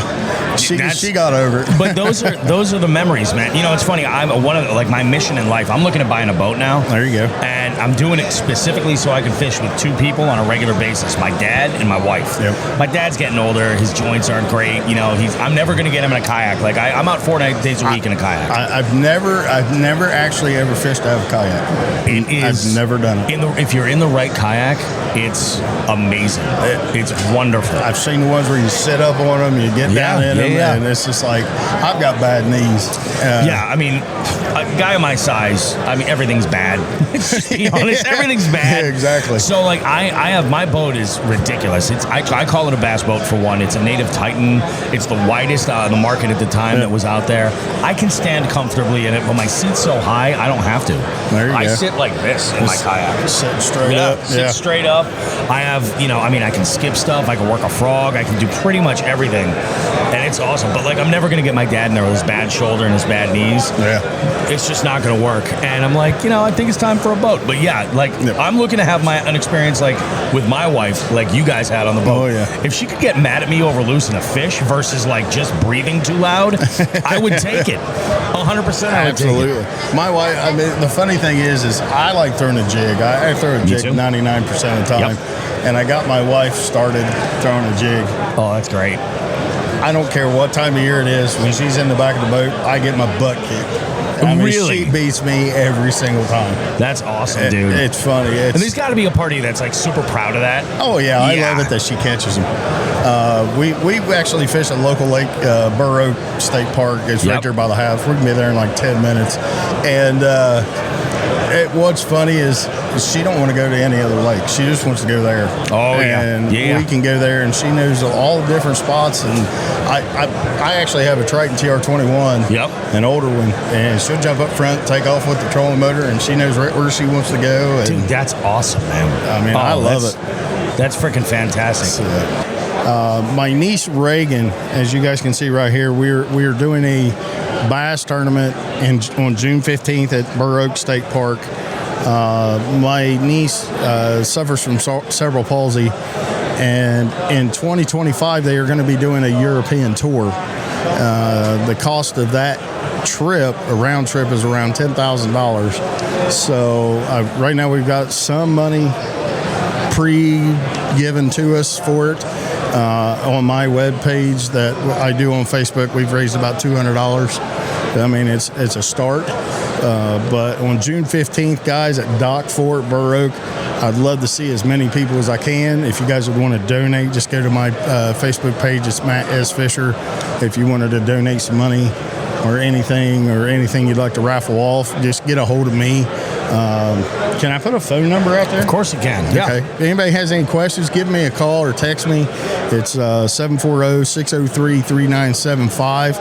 I don't care what time it is. I don't care if it's 2 o'clock in the morning. Give me a call, text me, whatever. I'm always up. But awesome. She's 16 years old, and she's a fashion designer at heart. Oh, that's great. And she's got a few people over there now that have been talking to her. So once she gets over to Italy, she's meeting up with them. Gucci is, I believe, one of them. What? Yeah. Really? So, from what I have been told, I don't know the details behind that, but I know that her Uncle Matt here is putting on the tournament to raise some money for her and her mother to be able to get over there. That's freaking awesome, man. The chair that she is in that picture right there, was about $8,000, and we did that in an 8-hour day. No kidding. Yeah, we finished paying off her chair, and they had a little extra money. That's great, man. That is awesome. That's what I love about competitive fishing, because you can use it as a tool to do these things, to do really great stuff for your other anglers' families and friends that are in need. That's awesome, man. We had a gentleman that, it was a Wednesday night tournament, and we found out that one of our buddies, his wife had breast cancer. Oh yeah, and she was battling it, and we ended up doing a tournament on the whim, and I think we made around $6,000 in about a 5-hour period. That's amazing. So when it comes to stuff like this, the fishing community, they show up. We all come together. Yeah. We might be competitors against each other. We might hate one another. We might get on each other's nerves. But when it comes to things like this, it always brings things together, brings us together, and we always raise money for people. It's like a buddy of mine, Bass Curtis. He's from up here and around Zanesville, and he's got a nonprofit that is Get Kids Hooked. Oh, that's nice. The first year he was expected like 50 kids, and there was like 300 some kids showed up. It's wild, man. So it's nuts. Yeah, that's great. I'm fortunate this year I'm going to be a guest speaker there. And on June 15th, guys, if anybody's interested, just get a hold of me. Call me, text me, send me a smoke signal, something. I'll figure it out. So absolutely. And what we're going to do is when we drop this in here, if you want to leave this with us, perfect. You guys can have that. I will put this info in the details for that podcast. Oh, awesome. And I'll list your phone number there so folks can reach out to you for more info. I appreciate it. Yeah, we appreciate every little bit. Fisher, they're back over here in the far corner, or a couple rows down. Yep. Trish is amazing. She's going to be there. She's got plaques being made up for the tournament. Oh, that's awesome. And yeah, it's going to be a good time. It's going to be a good day. But yeah, she's a sweetheart. She's a firecracker. She's a huge Harry Potter fan. Oh, really? Oh, yeah. Okay. Her birthday's coming around the corner, and she's having a Harry Potter birthday party. So that's awesome. We'll be there for that, and yeah, it's going to be interesting. I love it, man. That's great. The fishing world coming together to do some good in the world. That's great. Absolutely. Awesome, dude. We always help out no matter what. I mean, the high school kids, when I was a part of Athens County Bassmasters, they have a swap meet every year, and every bit of the money went to Alexander High School fishing team. That's the best. Yeah, it's always good. We started our own club. We haven't joined up with a school yet, but I think we're going to be a part of Trumbull High School. Oh, really? Nice. My nephew goes there, so he's a part of the club. So we're going to try and get that going. So scoop it up and make it happen. Yeah, it's going to be a year or two, but he'll still take some time. But it's a good thing, and it's good. Yeah. And it gets these kids, it gives them access, that some of these kids don't necessarily have, And we hear about the high school leagues and the college. The college and stuff is different, but especially with like local high schools at that level. You're seeing it pop up a little bit in New England, but it's not like other parts of the country, and I think that I think it needs to get there. It's amazing. I'll be 45 next year. I'm 44 this year, but back when I was young, there was nothing back there. If you went fishing, you were just going out on a whim, and exactly. Dad was taking you or something or whatever, and man, it's amazing how far, if you're any good at all. And take it to the next level. A good friend of mine, he was at Rio Grande University. Yeah. And he has made a career out of this. Oh, definitely. I mean, it's crazy. That's awesome. I love to hear that kind of stuff, man. Well, thank you, Matt. I appreciate you jumping on here to talk about it. This is really great. So no problem. We'll list all that information for you guys. It's June the 15th at Burr Oak, dock number 4. Registration's at 6 a.m., launch at 7, weigh in at 3 p.m. 70% cash payout, 100% for big bass. That's the kicker there. Yeah. The big bass. The big bass it'll be nice. a 4, 5, or 6 pounder caught. I guarantee it. That's great, man. That is awesome. Awesome. We're looking forward to it, man. Yeah. All right. Definitely stay in touch, and hopefully I'll see you guys tonight. I love it. All right, guys. Thanks. All right. Thank you, man. Bye-bye. Yet another guest in our mobile beef seat this week here at the Columbus Fishing Expo. We've got Chase with us. Chase was over in the Dark Horse Tackle booth area looking at some of the amazing stuff that they've got on display. And we kind of poached him to give him an opportunity to save some money or maybe win some awesome prizes. If nothing else, he could possibly win a free bait. Although it is a wheel and there is a couple of like real stinkers on the wheel. So we'll see what happens. Chase, how are you, my friend? I'm doing great. About yourself? I'm glad to be here. Thank you. Awesome, man. I'm glad you're with us. But do me a favor. Tell me a little bit about are you local? Are you from the area? Yes, I'm actually from Columbus myself. All right. Nice. I love the Achigan hoodie, by the way, buddy. Yeah, you won me over the second he came over with that. Actually, it's perfect time to announce at this event. Like Achigan, if anybody's interested in their smallmouth fishermen, they're not actually here, but if you guys go to their website, they have a bunch of apparel, really, really cool smallmouth dedicated apparel. Hoodies, hats, beanies. They're actually from Indiana, so not that far from us. So we go over there, support them. I enjoy it myself, so I'm glad to be showing them off. Yeah, they're good dudes. I just picked up the Smallies hat because it's I had to. I had to. Flat bill. It looks good. So Chase, what now? Do you fish? Do you primarily focus and target on Smallies? It's not just Smallies. Even though that's probably after fishing for about 5-6 years more, serious now. I would say Smallies I gravitate towards, but I'm definitely, if we go on a lake, I'm not going to just target Smallies. I'm dedicated bass fisherman, but also I think going wading the rivers, that's a blast. If you're in a fishing kayak in the small little creeks, and I've had so many times where you're in those small waters where you definitely, might not think that there's a potential for any big bass. And I think it's a misconception using our smaller baits as you get more serious in the fishing that you learn that you gravitate towards finesse stuff that can catch really good sized quality bass. I agree with you 100%, man. Absolutely. What are some of what's your short list of like real comfortable presentations that you gravitate toward? I have the Ned hat, actually. Funny thing, from Z-Man themselves. Obviously, Ned rig. Anybody that fishes the rivers probably is really familiar with the Ned rig. Very finesse technique. You can weedless, whatever presentation you're kind of going for. That's the smallmouth. I would say is probably, you hear smallmouth, you probably heard a Ned. They kind of go hand in hand. But that's probably what I gravitate towards most, and also your swim baits, anything like that, in the rivers and creeks and small little waters. Yep. Big Joshy, a big one for you? Yeah, absolutely. Yep. Did you get the show special? The show special, which it's a show special color. What's it called, Joe? Tiger Gilly, might be. Tiger Gill. I did, and I got the Sand Tiger too, which I did not know about. Oh, really? Yes, I did not know about. And I have a lot of their colors, but I was never actually come across Sand Tiger. So I got to get over there. So here's what we're doing, Chase. Well, essentially, we have a wheel going right here. What we need you to do is to share not just one, but 2 fishing stories. We need, imagine you're at an event, like a wedding or something like that, and you bump into somebody and you realize that you both fish. What's that go-to story that you're going to lead with and talk about? It could be a moment that, you were super proud of. It could be a PB, or it could be really anything. But then, and I think the most challenging story is the biggest sort of... on the spot. That's fail. That's all good. On the spot, that's tough. In terms of, I'm going to go the basics here and just go a good time with my father, and actually was able to slam him that day. So it was actually, I actually just started my time with going in the rivers and creeks with my dad. So I remember it was up north in the Kokosing River. Yep. He told me, I'm slamming them right now. It's one weekend. Next week you should come up or whatever. It was like a small river, small creek, and I was more like the past year getting into the lake fishing, bank fishing, pond hopping, stuff like that. And then we actually got into the river, and that was a day of we started in the morning real early.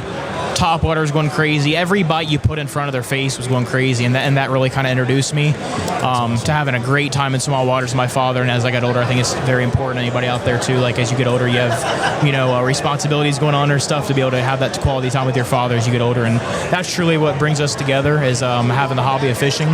We have a couple other hobbies, but fishing's especially one of them. And we actually it was I think from 7 a.m. probably till 11 or 12 is nonstop, cast after cast, quality smallmouth, and again, how small these waterways were. I mean, I caught my PB smallmouth. I think it was 3 pounds, 10 ounces around there, and a very small on a Ned. Yeah, absolutely. And we would just both you would never guess there's this size in this river. So that was amazing. Yeah, it really is, dude. It's yep. crazy. And the fight from smallmouth to largemouth is truly different. Yeah. Yep, I agree with that. More smallmouth for sure, but we were able to do 5 hours of just wading up and down the river with our waders on and walking, just finding spots and holes, and it was just one after another. And like I said, there's probably some more other funny stories, some things that didn't go our way in terms of other times of other years. Sure. But off the top of my head, this was a great one, just because we were able to have that good time that kind of introduced me to river fishing, and I couldn't ask for a better day. Dude, that's awesome. Yeah. It really is, and I think that's great. Fishing with your dad is awesome. Yeah. I definitely took it for granted when I was younger, and then now I'm older, and my father and I have gone on only a couple of trips, but we've had a great time. And now it's one of these things where he's getting older, so going out and bank fishing is a little bit more of a challenge. Yeah. So it's got me thinking about buying a boat. Just to make life easier for him. He's actually in the market himself for one. And the funny thing was too is when I very first started fishing, was one day his man, we should start try fishing. And then I actually got more serious into it than my dad as a kid he was. And so we kind of came together as we he used to fish with his father, and he quit for a while. Then I got back into it, and then kind of put him back into it. And so now we've kind of collabed on that and be able to come together. And we got more serious into it, learning awesome. A lot more and more, more specific details on fishing and how to get better as an angler, and learning a lot more throughout the years, more learning more actual techniques you don't hear of as a bank fisherman. I love that. I think that's awesome. So do you have an epic fail story with us that you can share? When it just went to shit? I mean, fucking getting, casting in the trees. That's always a blast. We're losing terrible. 5, fucking lures in a day of 5 hours of fishing just really do it for you. There is nothing worse. You're just like, oh yeah, I got this nice $16 freaking jerk bait, and it's like now it's a tree ornament in that freaking maple. Or the Whopper Plopper is always a fun one if you get that stuck. Popular. That's $13 down the drain. Yeah, so. you might as well do yourself a favor. Next time you go and you buy a Whopper Plopper in a big box store like that, first off, punch yourself in the dick for not buying, domestically made small batch craft tackle from Dark Horse Tackle. Yeah. But it's like you do something like that, you might as well just burn $13 on top of it, because that's what it's going to feel like. Yeah, that's ridiculous, man. All right, thank you so much, Chase. This is awesome, dude. Absolutely, yeah. Awesome. We're going to take a short pause. We're going to spin the wheel for Chase and see what kind of a prize he's going to win. And we've got more Jigs and Bigs coming up in just a bit. Don't go too far. We'll see you guys in a bit from the Columbus Fishing Expo. I have another one of the Dark Horse Tackle Pro Staff team members. No, I shouldn't say team member. It's like a family. You know what I mean? It's the Dark Horse family. I got Seth with us. Seth, how you doing, buddy? Not too bad, man. It's good to have you on the show. Now, I think what I'm going to do is probably have everybody that's in the house with us on for a full, proper interview. But why don't we go ahead? We'll get started. You go ahead and just kind of tell me, give me the origin story of how you got into fishing, and what your favorite types of fishing are. Okay, so I grew up in a family that if you didn't fish, you were shunned. I mean, it was part of our everyday thing. I mean, we grew up on farm ponds. First 10 years of my life, I don't think I spent a Mother's Day without a rod and reel in my hand, catching a mess of bluegill and all of that. And then just slowly progressed into something that as I got older, it was something I jumped back into, right? Like as a kid, pack of soft plastics and a hook and a spinning rod, and I could just go eat them up all day. And then got a little bit older, bought my first bait caster, and really got back into it. And just from there, it was, barrel rolled into what we're into now. And this company, it's kind of interesting. I actually got my first box from Dark Horse, and it was the box that Dave filled. So it was an all red box. Oh, no kidding. Yeah, so it was Wolf of Walmart right on there, and that was the first box I got. So I messaged them, I tagged them in a post, and then fairly short after, they asked me if I wanted to come on board, and it's been really cool, man. Favorite style of fishing? That's a tough one. It is tough. I mean, everyone's going to say topwater, right? I mean, that's a lot of people do. It's for fun. Good reason. Yes. Yeah, for good reason. But I think that's universally loved. Yeah. Man, as of late, I've been getting really into just the swim bait side of things. A little bit bigger style baits, but then also just like a traditional ball head with a paddle tail. Yep, and 100%. Just eat them up, man. It's effective. Yeah, it's natural, and you don't have to reinvent the wheel. Yeah, that's a good way to put it. Yeah, because it's like, I think there was one time I put together a reel on Instagram, and I was like, oh, amazing, they're eating bait fish. Yeah. You know what I mean? It's like, holy shit. But I agree with you, man. Whether it's, a 2-inch paddle tail swim bait or, like a 9-inch glide, like you're ultimately trying to create something that looks as natural as possible, that is their forage, that they're just gonna munch, and it produces. It's a confidence bait for me. I'll throw a 3-inch swim bait on a ball-headed jig all day long. Do you do the super glue trick? It depends. Yeah. It depends on the jig head, actually. Yeah. If they've got that screw lock, you don't have to. You don't need to. Exactly. That's the thing. Super glue is definitely your friend in some of those instances, especially if you're putting hours and hours in and you're running low on some baits, because they will get destroyed, from all kinds of species too.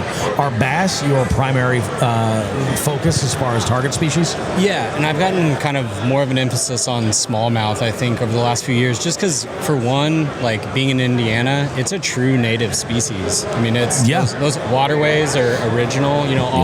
Most of our lakes are man-made or stocked, and so we have, pretty good fishing for being in the Midwest. Oh, yeah. We don't have the river access or public access that a lot of the states around us have. Yep. But there's some hammers in Indianapolis. There's some guys that are really into the smallmouth scene, which is cool because there's always someone out there that's putting in the time and you can learn from or pick something up from. Oh, for sure. But yeah, bass is probably my favorite. I'd like to get more into just catching everything. Like I plan on doing a trip to the Manistee River in Michigan. Oh, okay. Yeah, so we're gonna do like the salmon run and stuff like that in October. Yep. So I've never done it before, but that's one of those things that's like, if you have the opportunity, you should take it. Yeah, I want to For catch. sure. As much as I love bass fishing, I love fishing as a whole sport. I think Definitely. I've never touched saltwater with a rod and reel. Oh yeah. You know what I mean? Yeah, absolutely. Yeah, it's saltwater is a whole other beast, man. It's wild. It's funny too because so the thing about the show that we do that's really unique is we have a nationwide multi-species scavenger hunt series, which is like a monthly tournament, but it's all about catching the biggest diverse stringer that you can put together, and it's a blast. And primarily, most of our anglers that are out there are straight up bass fishing. They're throwing artificials, they're maybe downsizing, they're doing some things to try to target some of these other species. But again, like you nailed it with the swim bait stuff. Dude, you know what I've been slaying trout on? 2-inch paddle tail crappie baits. Oh, just like on like a 16th ounce jig head. And it's just, I've been killing it. Like all different trout, brown trout. I've yet to lay into a brookie. That's still got to happen. But man. Well, see, we don't even have native trout species. Like No, where we're yeah, at. We don't. yeah. I mean, anything that you would catch like that would be stocked. And half the time. Well, that all counts for the scavenger hunt. Yeah, okay, It does. okay, oh, cool, for cool, sure. cool. In fact, this is a little controversial. In our monthly, you can fish private water. But like the odds of finding 23 species, very You're not unlikely. going to go to someone's house pond and they've got like exotic fish in there. That's or exactly. something. You're like, oh look, I caught a koi. What do you mean that's not on the list? Yeah, I have 5 variations of catfish in my 5-acre pond. Yep, exactly. Yeah. And then like up where we are, you know, we've got bullhead, we've got channel cats, we don't have flatheads, we don't have blues. You know. But and I'm, we had one of our listeners, John Hagens, rolled in and hooked me up with this baggie of catfish rigs, and I might take a ride to the Potomac and just go ham. It's no joke. I've got a buddy. His goal is to catch the state record flathead. Oh man, just biggest you guys have bluegill you can flats? find. Yeah, really? Yeah. Oh, and dude, that's we got some awesome. nasty waters, man. We got some stuff that's just they eat it up. Chocolate milk, and they love it. They love it. They love it. Andrew from Tackle Talk, he was talking about he went and fished White River in Indianapolis last fall, right? Yep. So not too long ago. We had been on like an 8-month drought, like ridiculous. Lowest water I'd ever seen. Yep. He was joking about how he was like hitting catfish with his paddle going through skinny water. Oh, I believe and that. I swear you could float down the river and shoot them with a bow. Yeah. Like if you wanted to, or just like spear wild. them. It's wild, man. I don't think in Indiana we have you don't have to have a license to do that. To bow hunt, spearfish, nothing. Yeah. Wow, that's wild, man. And as long as the species is legal, right? You know what I mean? You can't be taking stuff that they exactly, and you got to be within your limits. I'm sure. You know, it makes sense. It's something to pay attention to for sure. That's wild, dude. It's so funny. Like, I love hearing about different parts of the country, and like Indiana specifically is something that's come up a lot through like just wanting to camp and overland. Like Hoosier National Forest is freaking awesome, you know. And Fletch from All Things Overland, who was on the show, was talking about how he's there like once a week. You know, goes out there just for a one-nighter, does his thing, records some content. And I'm like, that's amazing. So I'm gonna mess around a little bit. You and I might end up fishing together in Indiana. It's possible. for sure, man. Yeah, and if you want to come out, like, there's lakes. There's quite a bit of you know, still water, or we could get into rivers. It kind of just depends on, like, the river. You know how that is. Yep. Like, you could plan a week ahead, and you come out and it's blown out, and you can't even get on the water. What's your platform for fishing? Are you on the bank? Or are you a kayak angler? Or do you have a boat? So I have a Bonafide. It's the 117. Yep. Yeah, it's in that like highlighter yellow color. Oh yeah. Thank you. What was that? Our stimulus check. Thank you, stimulus check. That was my first kayak. Very much appreciated. So Federal you jumped right in government. the deep end. That's Yeah. awesome. Good for you, dude. Yeah, and the funny thing with the Bonafide was I was looking at between it and the New Canoe, and they're both really great crafts. The New Canoe is very open, and I think if that's your thing, where you don't mind like, you know, throwing your gear in the boat and just getting in and going, but I wanted something that I could kind of customize a little bit more and kind of do a little bit. Yeah, a little bit more of a blank canvas. Yeah. The Bonafide stuff works well for that. And it's a quality craft, man. They're solid. You can stand on them. Like, they're super, super stable. What's the kayak bass fishing guy or whatever? Chad Hoover. Yeah. I mean, he's a big guy. Yeah, like, he's a big dude. And that's the thing about the kayaks is people don't, I think, understand how stable they are and how far they've come. And it's like we've seen the evolution of going from like a $1,500-$1,600 kayak was the standard, and now it's like if you're around that $3,000 mark, that's the new like. It's a bass boat for one. Yeah. You know, and there's a lot of people that get upset about that, and I'm like, why? It's just allow it to be what it is, man. Nobody's saying you have to buy that boat. You know what I mean? Well, yeah, like, would you get mad at someone who's out on a John boat just trying to catch fish? Yeah. Like, that's... Of course. That's elitist. Like, yeah. You know, like, we're all out here for the same thing. Exactly. And, like, I very much hate the whole, like, gatekeeping thing and stuff like that. Like, if you're a tournament fisherman or, you know, you're doing it to create content, yeah, you got to have content. But, like, it's for the fun of it and the enjoyment of it. And if you make it into something that's not that, then you start taking away from it, and then it starts to, you know, damage the sport overall or people's impression of it. So we're going to go ahead and jump right in it. This show is all about fishing stories. That's what it kind of all started with. So I want 2 fishing stories from you. Okay. I want the one where it was like you were just... like the one that you would lead a conversation with somebody who's just like, oh, I heard you fish. Like that first one that just immediately comes to mind. And then I want the story that's the biggest, like the biggest epic fail. And the challenge is that's that much harder to come up with. So go ahead. Okay. Which one do you want me to start with? Whichever one you're ready with. Yeah. I'm going to start with the fail. Okay. I like that. And on a high note. I like that. Yes, yeah. Let's start low. Let's build up. So... you know, pond hopping a lot. Yep. I was fishing these little neighborhood ponds, bouncing around one summer day. I remember I was throwing like a little popper and just destroying them. I was catching anything that would swim would come up and tag that thing. You know, it's one of those days where it's like as soon as it hits the water, they're on it. Yep. And I remember I caught this tiny little bass, and instead of like. I couldn't grab him in the lips because of the way the hooks were set up. So I grabbed him around the waist, you know, like right behind the gills, and he slipped. And I remember the hook went into my pinky and out in one fell swoop. Oh, and I just remember like sitting down on the ground and just like I was sweating, you know, like I was like, oh, did that really just happen? Like, and I could feel it. I still have like a mark in the meat of my finger where it just went in and out in one fell swoop. Oh, yeah. Like it pulled and I pulled and. Oh, man. And then the craziest thing was I drove to my dad's house. It wasn't too far away. And he came outside and we're talking. I'm telling him what happened. He's looking at my hand. All of a sudden, I just turned white and pass out, dude. And I fell in the driveway and just, my dad said my head sounded like a bowling ball hitting the ground. And the only thing that saved me was I was wearing these Oakley sunglasses. I don't really like Oakley, but shout out to Oakley for saving me from a concussion. Fair. Yeah.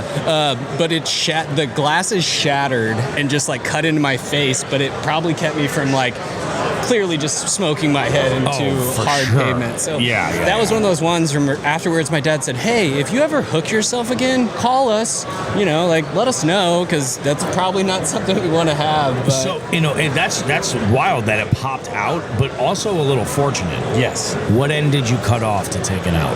Oh, it went in and ripped that whole chunk out of my finger in one swoop. Like the hook went in and pulled out, and like just I had a gash in my finger. Cut the line and it was out. Yep. Oh my god. Right there. Oh my god. Yeah. And I still like that pinky. It feels weird in that section. Nerve damage and shit. Yeah, dude. Wow, that sucks. I'm getting woozy just listening to this. I know, right? It sucks, doesn't it? It's freaking wild, man. Dude, that's terrible. And like that's just like a safety thing. Like I was thinking about, like if I would have been alone and just like passed out face first in the water, like you would have been dead. Yeah, 100%. So, that's the kind of reason why we say like have your PFD, man. Yes. Like shit like that happens. You don't know, you know. I will tell you one thing that I did that and I've told guys to do this that are buying kayaks. The first thing I did with my kayak is I took it out in the middle of the lake, bare bones. I jumped off of it and practiced getting into it from the water. Because I was like, I need to know how to do this. Not to say that I don't wear my PFD when I get right. You should. Thank you. Please do that. But like, you also need to know that if you go out of that boat, like, how do I get back in? Or how do I control it and get it to where I need it to go so that I can safely get, you know. Oh, absolutely. And you know, you might fall into the water and it might be the hottest day of the summer and it might be fine. But if you can flip your kayak back over and get in it, you can keep fishing. Well, and you know how it is. Like those moments of terror and chaos on the river or any body of water. It's like, it feels like it lasts 20 minutes, but it's probably like 90 seconds where it's like, I'm hooked in a tree. I'm using my oar to push off the bank. Oh, yeah. I'm like, my rods are scraping into the tree above me. And all you're There's thinking spiders is, this is the coming down. sketchiest shit. Yeah. This and then you get out and you're like, okay, cool. And We made it. Your buddies are giving you the thumbs up, like, hey, that was good. That was good. Yeah, that's rough, dude. So pick us up. Like, tell us about the good story. Okay, so up until last year, my personal best fish was caught when I was 11 years old. Yep. So fishing a farm pond. I remember the bait, dude. It was it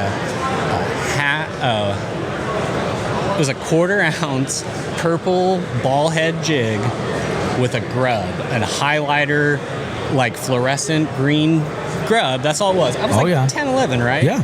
And I'm at this farm pond, like it's muddy, the cows get in there, like you can't see it. And I cast up in this corner and I'm using a little spinning rod, and it's actually like my uncle made it called the Bluegill Special. Like it was just designed for fishing for bluegill, but I was throwing a big jig and set the hook on this fish.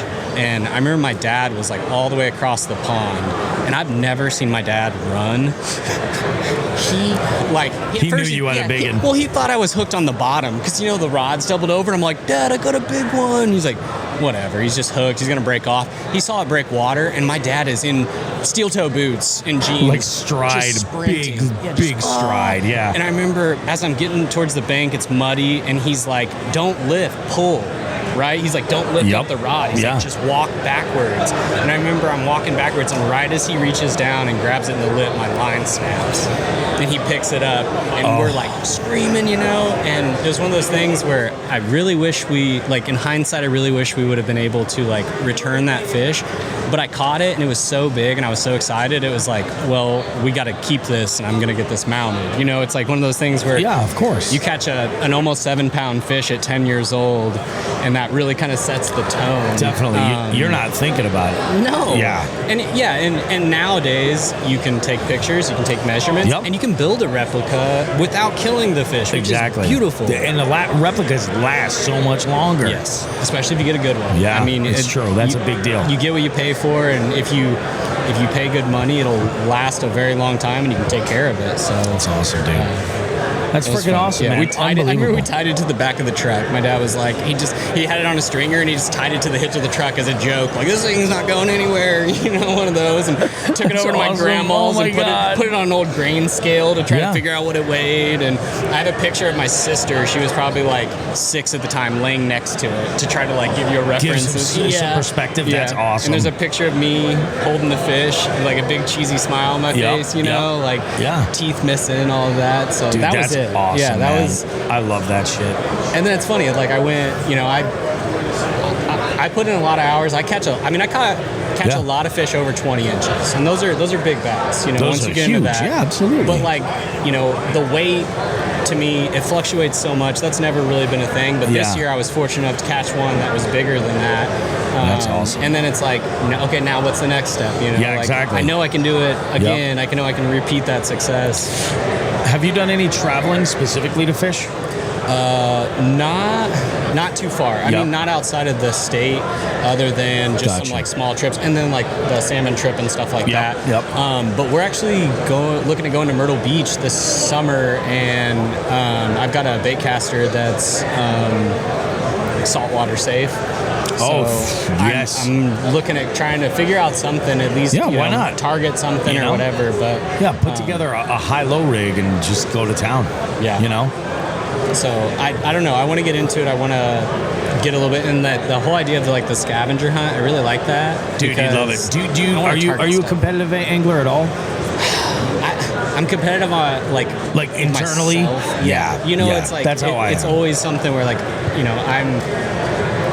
to me it's like golf, right? Where it's like it's not necessarily a sport against other people. It's you versus the course. It's me versus exactly. the water and the environment. And that's kind of how I am, man. I'm trying to see where that next corner is in the adventure. Yeah. If I can break a PB, what's it going to be like? To me, sometimes the fail is just as good almost as a really good catch, because I had a giant pike, probably went 32 34 inches, giant pike, eat the tiniest. It was a Giltech finesse jig, tiny little Giltech finesse jig. I love these jigs, and I fought that fish for it felt like a half hour. It was ridiculous.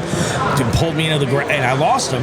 He broke off because I had 4-pound test leader, and I'm not surprised. I had him at the boat. I was grabbing the net, and he took off. That story's gonna live with me forever. Yeah, you know what I mean. So it's good or bad, you take whatever it is. But I'm not really into competitive fishing.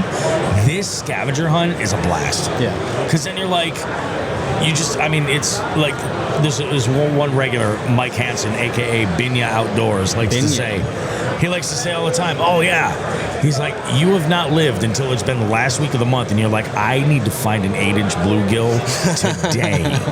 And the pressure's on, But how do I target a giant sunfish? Yeah, man, it's wild. It gets you thinking outside the box, but good stuff, man. I love it. I love also this guy walking in is wearing a shirt that is a mock-up of Metallica's Kill 'Em All, but it says Mustaine wrote it all, which I gotta. That's pretty awesome. Round of applause for this. I had to document that. Seth, this was awesome, dude. We'll have you on for a full show. We'll talk Indiana culture. We'll talk about good eateries. You like basketball and corn? Is that you into? We're big Larry Bird fans in our area. You know what I mean? Yeah. So it's Larry Legend. Larry Legend. The hick from 100%. French Lick, bro. Yes, the hick from French Lick, 100%. Have you heard some of his trash talk? Yes. That's one of the things that just makes me respect him so much more. And he's also an asshole. 100%. He's such an asshole. Yes, absolutely. He's such an asshole. He just kind of it just kind of radiates off of him. Yeah. You know what I mean? He's Radiates why asshole. did I have to be so good at basketball that I became famous? It's almost like he's upset. I know, it's crazy. Wow, he's man. bothered by it. Yeah, he's like, I'm so good at basketball that people like me. What the fuck? Yeah, right? I love it. Awesome, man. Shit. Well, hey, guys, we'll be back with more guests that are going to be popping into the makeshift studio here. We're going to end up, by the time this weekend is over, with enough material for 5 episodes. So it's possible we're just going to pepper this out and have some fun with it. Don't go too far. We got more Jigs and Bigs coming up right after this.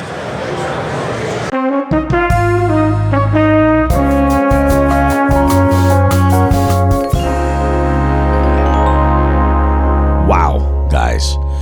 Unbelievable. And I can tell you this much, that I have only just scratched the surface of what is the rest of those interviews that I've got. I've got great stuff that you guys are going to want to hear.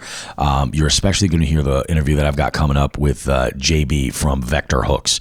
That's going to be coming next week. You're not going to want to miss it, guys. I'm very stoked for what you guys have to hear. We've got all kinds of great stuff coming up for you with Jigs and Bigs.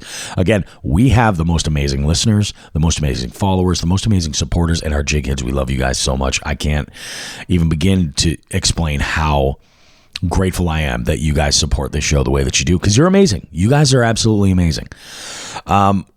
As always, if you can, give us a review on Apple Podcasts, a rating over there. If you're listening on Spotify, you can go ahead and rate us.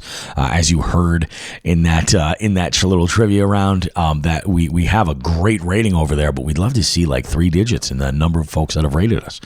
Also want to just give a little bit of a shout out, man. It was kind of a crazy show, the live show for me, because we were in our court out of town. I do this live production stuff a lot, and we were doing this in a place where, the pressure was on, dude. It was on. And I say the pressure was on because we were in the company of some folks that create content that is in my wheelhouse of content that I respect wholly. And those people are Matt and Brad from the Catch Podcast and Andrew Hayes from Tackle Talk. Those three guys, you want to talk about like feeling like I really had to be on. I respect their content so much.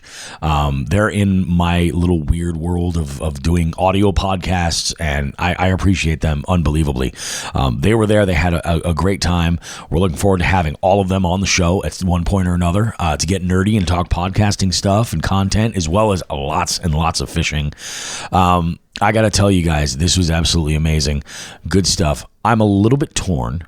I think I'm going to do two things for the artwork of this episode. And if you made it this far, you'll understand what this is. First, the cover artwork is going, I want to feature a group photo that we took outside the bar afterwards. And I think I'm going to. The other side of that, I want to feature, there was a picture question in trivia where it was the first question where I said, no, that is not Andrew Hayes. In the picture, the mullet picture. I want you guys to see that picture as well. So I'm gonna work that into the cover if possible. So we'll see what happens. But man, thank you guys so much. I totally appreciate you. As always, we'll have more great fishing content for you. We're only getting closer and closer and closer to being able to hit the water here in the Northeast. And I have a trip coming up with the Jabberhammer from Bass and Brews podcast. That's coming up in the first week of March. We'll be heading down his way. I think we're gonna fish Jordan Lake, and it's gonna be a blast. So we will see you guys when we see you. We got more Jigs and Bigs goodness coming up next week. As always, if you could tag us in your photos, if you're catching any fish, we want to live vicariously through to you till we can actually be out on the water doing so. Hopefully that is a short amount of time. Just remember, folks, like we always say, it's an ass some grass.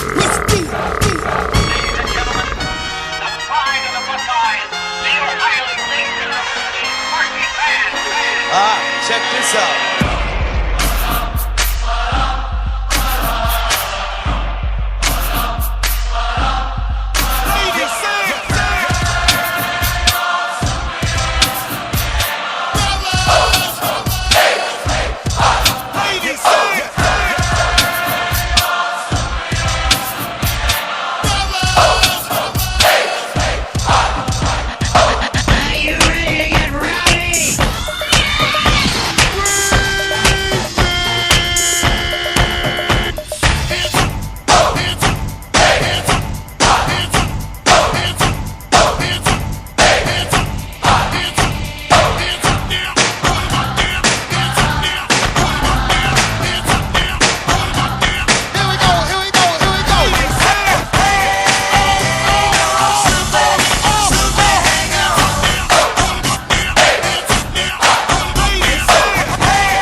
at? What you saying, yo? Come on, come on, oh, come on, come on, oh, come on, come on, come on, oh, come on, come on, oh, come on, come on, oh, come on, come on, oh, from the top, let's go now.